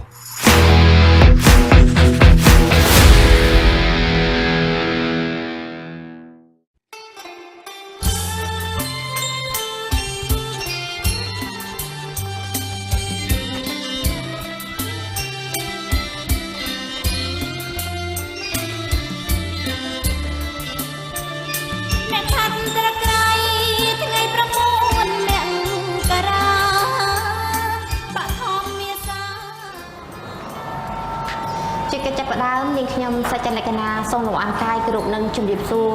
សម្ដេចអាដាមលោកជំទាវអ្នកអង្គការលោកស្រីអ្នកនាងកញ្ញាព្រមទាំងបងយុវជននិងអ្នកស្ម័គ្រចិត្តការបាត់បង់កម្ពុជារួមទាំងបងអ្នកសារព័ត៌មានដែលបានមានវត្តមាននៅទីនេះហើយក៏សូមគោរពជំរាបសួរទៅដល់ទស្សនិកជនដែលកំពុងតាមដានទស្សនានៅការផ្សាយតាមរយៈកញ្ចក់ទូរទស្សន៍ក៏ដូចជាតាមបណ្ដាញសង្គមនានានៅថ្ងៃនេះគឺកាកបាទក្រុមកម្ពុជាបានរៀបចំនៅកិច្ចពិភាក្សាមួយឡើងគឺជុំវិញទៅនឹងប្រធានបទគឺរួមគ្នាជាមួយនឹងកាកបាទក្រុមកម្ពុជាដើម្បីបរិញ្ញាបត្រសង្គមដូច្នេះដើម្បីឲ្យអស់លោកអ្នកនាងបានជ្រាបច្បាស់ថាហេតុអ្វីបានជាកាកបាទក្រហមកម្ពុជាបានរៀបចំនៅកិច្ចពិភាក្សានេះឡើងនិងលើកយកនៅប្រធានបទខាងលើនេះសូមអស់លោកអ្នកតាមដានទស្សនានៅកិច្ចពិភាក្សាដែលក្នុងថ្ងៃនេះគឺមានវត្តមានវាគ្មិនកិត្តិយសចំនួន3រូបផងដែរគឺមានវត្តមានរបស់លោកជំទាវ ម៉ារីសុភ័ក្រដែលជាអគ្គលេខាធិការរងទី1នៃកាកបាទក្រុមកម្ពុជានិងមានវត្តមានរបស់ចាស់លោកវ៉ាសុភ័ក្រដែលគាត់ជាប្រធានការិយាល័យការពារជំងឺឆ្លងនិងមិនឆ្លងនៃកាកបាទក្រុមកម្ពុជានិងមានវត្តមានរបស់ចាស់លោកឌឿនសុខុនផងដែរដែលលោកគឺជាប្រធានការិយាល័យអភិវឌ្ឍនៃនាយកដ្ឋានធនធានមនុស្សនៃកាកបាទក្រុមកម្ពុជាហើយនៅក្នុងនោះគឺនាងខ្ញុំជាអ្នកសម្របសម្រួលនៅក្នុងកម្មវិធីនេះយើងនឹងមានវគ្គទី1គឺនឹងបកស្រាយជូនលម្អិតនៅប្រធានបទនិងមូលហេតុគោលនៃការប្រារព្ធនៅការរៀបចំកិច្ចពិភាក្សានេះហើយនៅវគ្គទី2គឺនឹងផ្ដល់ជូនទៅដល់ទស្សនិកជនដែលបានចូលរួមនៅក្នុងកម្មវិធីនៅក្នុងថ្ងៃនេះដើម្បីសួរនាំបន្ថែមបើសិនជាមានចម្ងល់ចា៎ដូច្នេះដើម្បីកុំឲ្យខាតពេលយូរយើងចូលមកប្រធានបទតែម្ដងជាកិច្ចចាប់ផ្ដើមក៏សូមគោរពជំរាបសួរទៅដល់លោកជំទាវ ម៉ារីសុភ័ក្រអាចជួយជម្រាបបានទេថាការរៀបចំនៅកិច្ចពិភាក្សានេះឡើងនៅក្នុងគោលបំណងអ្វីចា៎សូមគោរពអញ្ជើញចាខ្ញុំសូមជម្រាបជូនថាថ្ងៃនេះកាកបាទក្រហមកម្ពុជាដែលមានសម្ដេចព្រះមហាក្សត្រីព្រះវររាជមាតាជាតិខ្មែរនរោត្តម នីសីហនុជាព្រះប្រធានកិត្តិយសនិងសម្ដេចគតិប្រិមត្តប៊ុនរនីហ៊ុនសែនជាប្រធានមានកិត្តិយសនិងរៀបចំឲ្យមានកិច្ចពិភាក្សារួមគ្នាជាមួយកាកបាទក្រហមកម្ពុជាដើម្បីបរិយាបន្នសង្គមនេះដោយក្នុងមានគោលបំណងដូចតទៅទី1គឺដើម្បីអបអរខួបទី160ទិវាពិភពលោកកាកបាទក្រហមអត្តច័ន្ទក្រហម8ឧសភាឆ្នាំ2023ហើយដែលសម្រាប់ឆ្នាំនេះគឺកាកបាទក្រហមកម្ពុជាបានកំណត់ប្រធានបទរួមគ្នាជាមួយកាកបាទក្រហមកម្ពុជាដើម្បីបរិយាបន្នសង្គមហើយដោយបងប្អូនរួមជាតិបានជ្រាបស្រាប់ហើយគឺថាជារៀងរាល់ឆ្នាំកាកបាទក្រហមកម្ពុជាតែងតែប្រារព្ធទិវាពិភពលោកកាកបាទក្រហមអត្តច័ន្ទក្រហមនេះដោយមានប្រធានបទជាក់លាក់ហើយនៅក្នុងឆ្នាំមុនឆ្នាំ2020គឺយើងតែងតែមានការប្រារព្ធមីទីងថ្នាក់ជាតិនៅទីស្នាក់ការកណ្ដាលកាកបាទក្រហមកម្ពុជានេះតែម្ដងដោយមានអញ្ជើញសម្ដេចដោយគោរពអញ្ជើញសម្ដេចអគ្គមហាសេនាបតីតេជោ ហ៊ុនសែននាយករដ្ឋមន្ត្រីជាអធិបតីហើយអញ្ចឹងក៏ប៉ុន្តែដោយសារថាឆ្នាំ2020 2021 2022កាកបាទក្រហមកម្ពុជាគឺមិនបានប្រារព្ធមីទីងថ្នាក់ជាតិនេះទេក៏ប៉ុន្តែយើងនៅតែបន្តរក្សាឱកាសនៃការប្រារព្ធទិវាពិភពលោកកាកបាទក្រហមអត្តច័ន្ទក្រហមនេះដើម្បីអំពាវនាវសប្បុរសជនដើម្បីចូលរួមបរិច្ចាគថវិកាជូនដល់កាកបាទក្រហមកម្ពុជាដោយការស្ម័គ្រចិត្តតាមសទ្ធាជ្រះថ្លាតិចក្តីច្រើនក្តីដើម្បីកាកបាទក្រហមកម្ពុជាមានមូលនិធិសម្រាប់ប្រតិបត្តិការមនុស្សធម៌ពីមួយឆ្នាំទៅមួយឆ្នាំរបស់ខ្លួនហើយសម្រាប់ឆ្នាំនេះឆ្នាំ2023នេះក៏កាកបាទក្រហមកម្ពុជាសម្រាប់ផ្អាកការប្រារព្ធមីទីងនេះដែរដោយសារថានៅក្នុងប្រទេសយើងគឺមានព្រឹត្តិការណ៍សំខាន់ជាច្រើនឧទាហរណ៍ដូចជាអង្គរសង្ក្រាន្តហើយនិងសង្ក្រាន្តឆ្នាំថ្មីនៅតាមទីរោងខេត្តផ្សេងទៀតហើយទន្ទឹមនោះគឺយើងកំពុងតែហៅថាព្រឹត្តិការណ៍ដ៏សំខាន់មួយគឺកាកបាទគឺប្រជាជាតិកម្ពុជាជាម្ចាស់ផ្ទះនៃព្រឹត្តិការណ៍ SEA Games លើកទី32និង Para Games លើកទី12ចា៎ហើយទន្ទឹមនោះដែរក៏មានការព្រឹត្តិការណ៍នៃការបោះឆ្នោតជាសកលហើយសម្រាប់កាកបាទក្រហមកម្ពុជាគឺយើងនឹងធ្វើជាម្ចាស់ផ្ទះនៃកិច្ចប្រជុំលើកទី20សមាគមជាតិអាស៊ីអាគ្នេយ៍នេះលើកទី20ហើយទាំងក៏វេទិកាយុវជនអាស៊ីអាគ្នេយ៍លើកទី2នៅប្រជាជាតិកម្ពុជាយើងនៅខែកញ្ញាផងដែរចា៎អញ្ចឹងដោយសារមូលហេតុនេះបានជាយើងមិនបានប្រារព្ធមីទីងតែយើងនៅរក្សាធ្វើយុទ្ធនាការផ្សេងទៀតដើម្បីយុទ្ធនាការនៅក្នុងការរកមូលនិធិហើយអញ្ចឹងទេផ្សារភ្ជាប់ទៅហៅថាគោលបំណងទី2នៃការរៀបចំកិច្ចពិភាក្សានេះបានន័យថាទី1ដើម្បីឲ្យហៅថា ការរកមូលនិធិរបស់យើងនេះវាមានលក្ខណៈផុសផុលនៅបានជួបជៀបទៅដល់សាធារណជនគឺយើងមានឲ្យរៀបចំជាកិច្ចពិភាក្សានេះមួយហើយនៅក្នុងយុទ្ធនាការនៃការឈានឆ្ពោះទៅដល់ហៅថាថ្ងៃទិវា8ឧសភានឹងតែម្ដងគឺយើងមានការធ្វើការផ្សព្វផ្សាយជូនបងប្អូនរួមជាតិយើងរំលេចឲ្យឃើញនៅអំពីសមិទ្ធផលនិងការងាររបស់កាកបាទក្រហមកម្ពុជាដែលយើងធ្វើហៅថាជាមួយនឹងបងប្អូនប្រជាពលរដ្ឋដែលជាអ្នកទទួលផលអំពីកាកបាទក្រហមកម្ពុជាហើយអញ្ចឹងទេនៅក្នុងការដែលយើងបានទទួលថវិកាពីសប្បុរសជនហើយយើងបានបង្ហាញអំពីសកម្មភាពទាំងអស់នោះហើយបានបង្ហាញឲ្យឃើញថាជាការផ្សារភ្ជាប់មួយនៅក្នុងបង្ហាញទៅដល់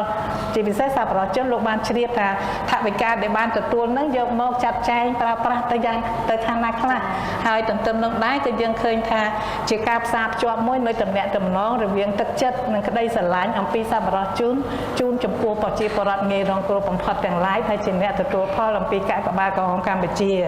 ហើយចំណុចទី3នោះគឺថានៅក្នុងនេះគឺយើងបានពីបេថារួមគ្នាជាមួយកាកបាទក្រហមកម្ពុជាចឹងទេនេះគឺជាសារមួយដែលអំពាវនាវជូនទៅដល់បងប្អូនរួមជាតិជាពិសេសសម្ដេចឯកឧត្តមលោកជំទាវលោករកស្រីអ្នកអង្គការលោកអង្គការបងប្អូនរួមជាតិហើយនៅជាពិសេសសប្បុរសជនហ្នឹងគឺសូមបន្តនៅការចូលរួមកម្លាំងជាមួយកាកបាទក្រហមកម្ពុជាផ្ដល់នៅការជួយគ្រប់គ្រងទាំងស្មារតីសម្ភារៈថវិកាជូនដល់កាកបាទក្រហមកម្ពុជាដើម្បីយើងហៅថាបន្តមានមូលនិធិសម្រាប់ប្រតិបត្តិការមនុស្សធម៌របស់យើងឲ្យស័ក្តិសមជាទូនាទីជាជំនួយការឲ្យអាជ្ញាធរសាធារណៈនៅក្នុងវិស័យមនុស្សធម៌ចា៎ហើយចំណែកគោលបំណងទី4នេះគឺថាដើម្បីបរិយាបន្នសង្គមគឺជាការគូបញ្ជាក់នៅការបដិញ្ញាចិត្តរបស់កាកបាទក្រហមកម្ពុជាចូលរួមជាមួយរាជរដ្ឋាភិបាលក្នុងការលើកកម្ពស់បរិយាបន្នសង្គមព្រោះថានេះគឺជាដំណើរការមួយដើម្បីឈានទៅសម្រេចបានសង្គមមួយប្រកបដោយបរិយាបន្នដែលនៅក្នុងនោះមនុស្សគ្រប់រូបត្រូវបានគោរពការទទួលស្គាល់ពីសង្គមការផ្ដល់អំណាចនិងការផ្ដល់ឱកាសឲ្យបានទទួលផលដោយសមត្ថភាពអំពីសង្គមគឺពីការអភិវឌ្ឍដោយគ្មាននរណាម្នាក់ត្រូវបានទុកឲ្យចោលឡើយចា៎នេះហើយគឺថាជាគោលការណ៍ហៅថាជាគោលបំណងដ៏សំខាន់នៃការរៀបចំឲ្យមានកិច្ចវិភាគនេះឡើងចា៎ចា៎សូមអរគុណច្រើនចំពោះចម្លើយដ៏អស្ចារ្យរបស់លោកជំទាវមួយវិញទៀតឃើញថាខួបទី160នៃទិវាពិភពលោកកាកបាទក្រហមអត្តចក្រក្រហម8ឧសភាឆ្នាំ2023គឺបានប្រតិធ្វើឡើងក្រោមប្រធានបទរួមគ្នាជាមួយនឹងកាកបាទក្រហមកម្ពុជាដើម្បីបញ្ញាបន្នសង្គមដូច្នេះអាចជួយបញ្ជាក់មូលហេតុអ្វីបានជាជ្រើសយកនៅប្រធានបទនេះលើកឡើងចាសូមគោរពអញ្ជើញចាសូមអរគុណណាស់នៅក្នុងនេះចង់សូមជម្រាបជូនថាកាកបាទក្រហមកម្ពុជាដោយសារតែយើងជាសមាជិកទី85របស់ចលនាកាកបាទក្រហមអត្តចក្រក្រហមអញ្ចឹងទេគឺយើងមានគោលការណ៍គ្រឹះជាមូលដ្ឋាននៅក្នុងនោះគោលការណ៍គ្រឹះគឺហៅថាគោលការណ៍គ្រឹះទាំង7នោះគឺភាពមនុស្សធម៌ភាពមិនលំអៀងអព្យាក្រឹតភាពឯករាជ្យភាពគោលការណ៍ស្ម័គ្រចិត្តឯកភាពនិងសកលភាពហើយទន្ទឹមនឹងដែរនៅក្នុងការបំពេញការងាររបស់យើងអញ្ចឹងដោយសារគោលការណ៍នេះគឺយើងអត់មានការរើសអើងយើងអត់មានការបែងចែកឋានៈវណ្ណៈពូជសាសន៍និន្នាការនយោបាយនៅក្នុងការជួយទៅដល់បងប្អូនប្រជាពលរដ្ឋទេទី2នៅក្នុងការបំពេញការងាររបស់យើងនេះទៀតក៏មានការងារជាក់លាក់មួយចំនួនដែលតម្រូវឲ្យយើងហៅថាគូបញ្ជាក់អំពីភាពបរិយាបន្ននៅក្នុងសង្គមនេះដូចជាយើងមានគោលនយោបាយគាំពារសង្គមរួមជាមួយនឹងសមត្ថភាព gender មិនទុកនរណាម្នាក់ចោលហើយក៏យើងមានហៅថាគោលនយោបាយមិនរើសអើងអ្នកផ្ទុកមេរោគអេដនៅទីកន្លែងធ្វើការហើយក៏នៅក្នុងនោះក៏យើងមានអ្នកមានពិការភាពដែលធ្វើការជាមន្ត្រីបុគ្គលិកអ្នកស្ម័គ្រចិត្តរបស់កាកបាទក្រហមកម្ពុជាផងដែរថាក៏ប៉ុន្តែនៅក្នុងពេលនេះហេតុដូចហីថាហេតុអីបានជាយើងទៅបន្លឹកយករឿងបរិយាបន្នសង្គមមកនិយាយនៅក្នុងពេលនេះហើយថែមទាំងកំណត់ជាប្រធានបទរបស់យើងទៀតដោយសារយើងឃើញទី1យើងមានជំងឺ COVID-19 នៅក្នុងរយៈពេលដែលយើងបានឆ្លងកាត់នេះវាធ្វើឲ្យមានការប៉ះពាល់ទៅដល់ខាងផ្នែកជីវភាពរស់នៅក៏ដូចជាសេដ្ឋកិច្ចនិងសង្គមទទួលផលប៉ះពាល់នេះវាមានទាំងផ្នែកសុខភាពផ្លូវចិត្តទាំងសុខភាពផ្លូវកាយផងដែរចា៎ហើយយើងយល់ឃើញថាអញ្ចឹងប្រជាពលរដ្ឋងាយរងគ្រោះបំផុតណាស់ដែលជាគោលដៅរបស់កាកបាទក្រហមកម្ពុជានឹងគ្នារត់តែលំបាកថែមទៀតហើយទន្ទឹមនោះក៏យើងមានអ្នកងាយរងគ្រោះបំផុតថ្មីដែលកើតឡើងមានឡើងទៀតឧទាហរណ៍ដោយសារការបាត់បង់ការងារធ្វើរបស់មនុស្សមួយចំនួនដោយសារថារោងចក្រមួយចំនួនគេទៅបិទកន្លែងខ្លះទៅมันអាចមានចរន្តសេដ្ឋកិច្ចបានអញ្ចឹងត្រូវកាត់បន្ថយបុគ្គលិកទាំងនេះហើយដែលធ្វើឲ្យកើតមានបញ្ហាថ្មីទៀតនៅក្នុងសង្គមជាតិរបស់យើងចំណុចទី2 យើងបានដឹងហើយប្រជាណាចក្រកម្ពុជាយើងគឺបានទទួលជោគជ័យនៅក្នុងការគ្រប់គ្រងបានយ៉ាងល្អនៅស្ថានភាពជំងឺ Covid-19 តាមរយៈយុទ្ធសាស្ត្រវ៉ាក់សាំងផ្ការីករបស់សម្ដេចអគ្គមហាសេនាបតីតេជោហ៊ុនសែនក៏ប៉ុន្តែនៅក្នុងពេលដែលយើងបានបើកប្រទេសឡើងវិញរាជរដ្ឋាភិបាលបានដាក់នៅយុទ្ធសាស្ត្រស្ដារនិងជំរុញកំណើនសេដ្ឋកិច្ចឡើងវិញហើយជាមួយប្រជាពលរដ្ឋគឺយើងត្រូវបន្ស៊ាំនៅក្នុងការរស់នៅតាមប្រក្រតីភាពថ្មីនៃជំងឺ Covid-19 អញ្ចឹងទេនៅក្នុងស្ថានភាពបែបនេះតម្រូវឲ្យយើងហៅថាការជំរុញកំណើនសេដ្ឋកិច្ចរបស់យើងនេះគឺថាទាមទារឲ្យមានការធ្វើឡើងប្រកបដោយបរិយាបន្នបានន័យថាគ្រប់តួអង្គថាយើងមានកាលានុវត្តភាពថ្មីតែក៏យើងត្រូវទាមទារឲ្យមានសមត្ថភាពថ្មីមួយដើម្បីចាប់យកកាលានុវត្តភាពនោះដែរហើយចឹងទេអ្នកអស់គ្នាតួអង្គទាំងអស់នៅក្នុងសង្គមជាតិរបស់យើងនេះគឺត្រូវតែចូលរួមនៅក្នុងការដោះស្រាយបញ្ហាប្រឈមទៅដោះស្រាយបញ្ហានានាផងហើយនឹងអាចនឹងមានបញ្ហាអីដែលកំពុងលេចឡើងនៅក្នុងសង្គមជាតិយើងផងហើយចំណុចទី3នោះយើងបានឃើញហើយថាការប៉ះពាល់នៃសង្គ្រាមយើងប្រទេសយើងមានសុខសន្តិភាពក៏ប៉ុន្តែយើងក៏លេចមើលថានៅដូចជារុស្ស៊ីនៅអ៊ុយក្រែនតើបកបញ្ហាប៉ះពាល់ទៅដល់សេដ្ឋកិច្ចសកលលោករួមទាំងកម្ពុជាយើងយ៉ាងដូចម្ដេចខ្លះចាហ្នឹងបើយើងនិយាយតែតិចមួយឯងថាប្រេងឥន្ធនៈមួយចាហើយចុះបញ្ហាផ្សេងទៀតឧទាហរណ៍បញ្ហាប្រែប្រួលអាកាសធាតុការប្រែប្រួលអាកាសធាតុនេះវាកំពុងតែបង្កធ្វើឲ្យមានគ្រោះមហន្តរាយនៅក្នុងវិសាលភាពធំជាងមុនហើយញឹកញយជាងមុនទៅទៀតហើយនេះយើងអត់ទាន់បានគិតថាផលប៉ះពាល់បញ្ហាប្រែប្រួលអាកាសធាតុនេះវាបង្កឲ្យផលប៉ះពាល់ដល់សុខភាពយ៉ាងម៉េចផងទេយើងឃើញនៅក្នុងនេះព័ត៌មានពីមួយថ្ងៃទៅមួយថ្ងៃអំពីរាំងសូម្បីតែខ្យល់ដែលយើងដកសពថ្ងៃនេះក៏វាមានជាតិពុលច្រើនចាវាប៉ះពាល់ទៅដល់សុខភាពហើយយើងបានដឹងឃើញថាសូម្បីតែឥឡូវនេះ WHO ក៏ប្រកាសដែរសូម្បីតែទឹកភ្លៀងក៏អត់មានកន្លែងណាមួយដែលមានសុវត្ថិភាពដែលយើងអាចប្រើបានដែរអញ្ចឹងបញ្ហាអត់ទាំងនេះយើងថាធ្វើឲ្យពិភពលោកកំពុងតែកាន់តែស្មុគស្មាញឡើងថែមទៀតហើយក៏យើងមិនដឹងថាមានអ្វីនឹងកើតឡើងថែមទៀតផងទេអញ្ចឹងហើយបើសិនជាយើងពិនិត្យវិភាគទៅលើស្ថានភាពបែបនេះយើងត្រូវតែចាប់ផ្ដើមយកហៅថាចូលរួមគ្នាដើម្បីលើកកម្ពស់បរិយាបន្នសង្គមនេះដើម្បីធ្វើយ៉ាងម៉េចការយល់ជ្រាបជ្រាបអំពីព័ត៌មានឬក៏បញ្ហាផ្សេងៗដែលពាក់ព័ន្ធទៅនឹងហៅថាមនុស្ស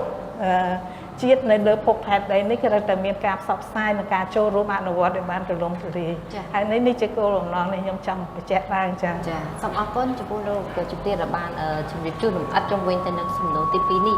មួយពេញទៀតមុននឹងយើងបានលើកឡើងឲ្យទៅនឹងបរិញ្ញាបត្រសង្គមដើម្បីឲ្យស្របទៅនឹងប្រធានបទយើងផងដែរដូច្នេះតើដើម្បីបរិញ្ញាបត្រសង្គមតើកាកបាទក្នុងកម្ពុជាបានរៀបចំឬក៏ធ្វើសកម្មភាពអ្វីខ្លះចាមិនថាការលើកកម្ពស់សុខភាពជីវភាពដើម្បីជួយទៅដល់ប្រជាពលរដ្ឋដូច្នេះសូមបកគោសំណួរនេះជូនទៅដល់លោកសុភ័ក្រចាសូមគោរពអញ្ជើញសូមអរគុណកាកបាទក្រមកម្ពុជាក្រោមការដឹកនាំដ៏ខ្ពង់ខ្ពស់សម្ដេចគតិប្រិបណ្ឌិតប៊ុនលីហ៊ុនសែនជាប្រធានគឺយើងបានធ្វើការងារច្រើនតាក់ទងនឹងការងារបរិយាបន្នជាពិសេសក្នុងនាមជាស្ថាប័នមនុស្សធម៌មួយដ៏ធំជាងគេបំផុតនៅកម្ពុជាក្នុងនេះខ្ញុំសូមលើកយកចំណុចមួយតាក់ទងការលើកកម្ពស់ជីវភាពដល់អ្នកទីតក្រដល់បងប្អូនប្រជាពលរដ្ឋដែលកំពុងជួបការលំបាកគឺកាកបាទក្រហមកម្ពុជាបានផ្ដល់ជាលំនៅឋានការសង់ជាផ្ទះជូនអ្នកទីតក្រឧទាហរណ៍នៅភូមិប៊ុននីសែនជ័យដំណាក់តាយឹងនៅក្នុងខេត្តពោធិ៍សាត់កន្លងមកនោះគឺយើងបានធ្វើផ្ទះជូនគ្រួសារអតីតយុវជនបានចំនួន628ក្នុងផ្ទះជូនពួកគាត់យើងបានផ្ដល់ជាប្រាក់កម្ចីដល់បងប្អូនដែលកំពុងតែមានជីវភាពខ្វះខាតជាពិសេសបានផ្ដោតផងដែរទៅលើក្រុមគ្រួសារអតីតយុវជនដែលជាជនពិការដើម្បីគាត់មានលទ្ធភាពយកថវិកាខ្នាតតូចទៅប្រកបជាអាជីវកម្មដើម្បីចិញ្ចឹមជីវិតបាទកាកបាទក្រហមកម្ពុជាផងដែរក៏បានធ្វើការសាងសង់នៅរូបវ័ន្តទឹកស្អាតនិងបង្គន់អនាម័យជូនដល់ប្រជាជននៅតាមគោលដៅរបស់យើងនៅតាមសាលារៀននៅតាមសហគមន៍ហើយនឹងជនក្រីក្រហើយក្នុងនោះគឺមានការគិតគ្រប់ជ្រុងជ្រោយមែនទែនសូម្បីតែការធ្វើបង្គន់អនាម័យយើងត្រូវមានប្រកាន់ដៃត្រូវមានចម្រៀលដែលធានាថាជនដែលមានពិការភាពក៏គាត់អាចឡើងទៅប្រើបង្គន់នឹងបានអាចប្រើដណ្ដូងនឹងបានដណ្ដូងខ្លះក្នុងករណីដែលដណ្ដូងចំហដែលជាដណ្ដូងល្វីក៏យើងត្រូវតែធ្វើយ៉ាងណាធានាថាមានកម្រោកឬក៏មានលបងដើម្បីការពារធ្វើយ៉ាងណាកុំឲ្យកុមារយើងនឹងប្រឈមនឹងហានិភ័យក្នុងការចាក់ចូលដណ្ដូងជាដើមបាទ នេះគឺជាការយកចិត្តទុកដាក់របស់កាកបាទក្រហមកម្ពុជាហើយបន្ថែមពីលើនេះទៀតនៅក្នុងផ្នែកនេះក៏យើងបានធ្វើការអប់រំយល់ដឹងពីមីនដើម្បីកាត់បន្ថយហានិភ័យដែលបងប្អូនយើងជួបប្រទះជាញឹកញយហើយនៅក្នុងឆ្នាំ2022កន្លងមកនេះក៏កាកបាទក្រហមកម្ពុជាបានផ្ដល់ជាថវិកាចំនួន$2 លានដល់អាជ្ញាធរមីនក្នុងទិសដៅឈានឆ្ពោះទៅមីនសូននៅកម្ពុជានៅក្នុងឆ្នាំ2025 តាក់ទងទៅនឹងខាងការផ្ដល់វិធីដល់មន្ទីរពេទ្យមូលនិធិគុណធបុប្ផាគឺមួយឆ្នាំយើងបានផ្ដល់ចំនួន$1 លានគឺយើងផ្ដល់តាំងពីឆ្នាំ2012កន្លងមកដល់ពេលនេះគឺយើងមានរយៈពេល11ឆ្នាំហើយបាទមួយឆ្នាំ$1 លានដើម្បីជូនធ្វើយ៉ាងណាធានាឲ្យមន្ទីរពេទ្យគុណធបុប្ផានឹងមានលទ្ធភាពបន្តព្យាបាលកុមារកម្ពុជានឹងបានតទៀតសូមជម្រាបថាពីដើមឡើយគឺគុណធបុប្ផារំពឹងទៅលើតែប្រាក់ពីខាងក្រៅគឺមានមូលនិធិគុណធបុប្ផាពីខាងស្វីសទេប៉ុន្តែបន្ទាប់ពីលោកវិជ្ជបណ្ឌិត Richard Richner ដែលបានលោកទទួលមរណភាពទៅរាជរដ្ឋាភិបាលកម្ពុជាក៏សម្រេចបង្កើតឲ្យមានមូលនិធិគុណធបុប្ផានៅស្រុកខ្មែរយើងមួយទៀតដើម្បីជួយធ្វើយ៉ាងណាធានានិរន្តរភាពនៃមន្ទីរពេទ្យនេះបាទហើយក្នុងនឹងផងដែរក្នុងឆ្នាំកន្លងមកក៏យើងបានផ្ដល់ជាមូលនិធិជួយទៅដល់មន្ទីរពេទ្យកុមារអង្គរនៅខេត្តសៀមរាប$50,000ផងដែរហើយក៏មានថ្នាក់ដឹកនាំកាកបាទក្រហមកម្ពុជាចុះទៅសួរសុខទុក្ខកុមារដែលកំពុងសម្រាប់ព្យាបាលនៅក្នុងមន្ទីរពេទ្យនេះជាការលើកទឹកចិត្តមួយចំណុចមួយទៀតតាក់ទងទៅនឹងការជំនួយផ្នែកខាងស្មារតីការគ្រប់គ្រងផ្លូវចិត្តការលើកទឹកចិត្តហ្នឹងក៏ថ្នាក់ដឹកនាំកាកបាទក្រហមកម្ពុជាតែងតែដឹកនាំក្រុមការងារចុះទៅសួរសុខទុក្ខនិងធ្វើការសម្ដែងសម្ដាលលើកទឹកចិត្តខ្ញុំឧទាហរណ៍ដូចជានៅបុរីទីរូបនិងកុមារជាតិដែលនៅកន្លែងនោះគឺថាការជួយដល់កុមារដែលមានសតិមិនប្រក្រតីដែលភាសាអង់គ្លេសហៅថា autism គឺថាមានការលំបាកមែនទែនដែលយើងតែងតែចុះទៅសួរសុខទុក្ខជាប្រចាំហើយមួយទៀតនៅក្នុងអង្គការ AFISIC Cambodia ដែលជាកន្លែងមជ្ឈមណ្ឌលជួយដល់ស្ត្រីនិងកុមារដែលរងគ្រោះដោយសារការជួញដូរការរំលោភផ្លូវភេទហ្នឹងគឺថ្នាក់ដឹកនាំកាកបាទក្រហមកម្ពុជានិងក្រុមការងារក៏តែងតែទៅសួរសុខទុក្ខសម្ដែងសម្ដាលលើកទឹកចិត្តលើកពីនេះទៅទៀតការដែលចុះសួរសុខទុក្ខតាមផ្ទះដល់បងប្អូនប្រជាពលរដ្ឋដែលរងគ្រោះដោយសារមានរោគអេដក្តីដោយសារចាស់ជរាអត់ទីពឹងក្តីជនពិការក្តីអ្នកដែលទើបសម្រាលកូនក្តីគឺយើងចុះទៅសួរសុខទុក្ខគាត់លើកទឹកចិត្តគាត់នៅតាមមន្ទីរពេទ្យដូចជារូបភាពជាច្រើននៅទីនេះឃើញបញ្ជាក់ឲ្យសម្ដេចប្រធានក៏លោកតែងតែអញ្ជើញចុះទៅសួរសុខទុក្ខទៅតាមមន្ទីរពេទ្យការជួបជុំគ្នាតាមសហគមន៍ទាំងអស់នេះគឺជាការរួមចំណែកមួយសំខាន់ហើយកាកបាទក្រហមកម្ពុជាក៏មានការផ្ដល់ការប្រឹក្សាការគ្រប់គ្រងចិត្តសាស្ត្រសង្គមផងដែរឧទាហរណ៍នៅសាខារាជធានីភ្នំពេញគឺយើងមានមណ្ឌលការមលិះដែលតែងតែផ្ដល់ការគ្រប់គ្រងផ្លូវចិត្តហ្នឹងតាមរយៈនៃប្រព័ន្ធអនឡាញផងដែរហើយសកម្មភាពទាំងអស់នេះរួមសម្បត្តិមកវិញធ្វើឲ្យជនរងគ្រោះអ្នកដែលកំពុងតែជួបការលំបាកទាំងអស់ហ្នឹងគាត់មានសេចក្តីសង្ឃឹមគាត់មានភាពសុខដុមរមនាមានអារម្មណ៍ថាដូចជាបងជាប្អូនមិនមានអ្នកណារើសអើងមិនមានអ្នកណាទុកគាត់ក្រៅសង្គមទេអញ្ចឹងធ្វើឲ្យគាត់មានសេចក្តីថ្លៃថ្នូរបាទក្នុងនោះមានសេចក្តីថ្លៃថ្នូរហើយចំណុចសំខាន់មួយទៀតដែលខ្ញុំចង់ជម្រាបជូនគឺដោយសារវីរៈគំរូរបស់សម្ដេចកតេព្រឹទ្ធបណ្ឌិតប៊ុនលីហ៊ុនសែន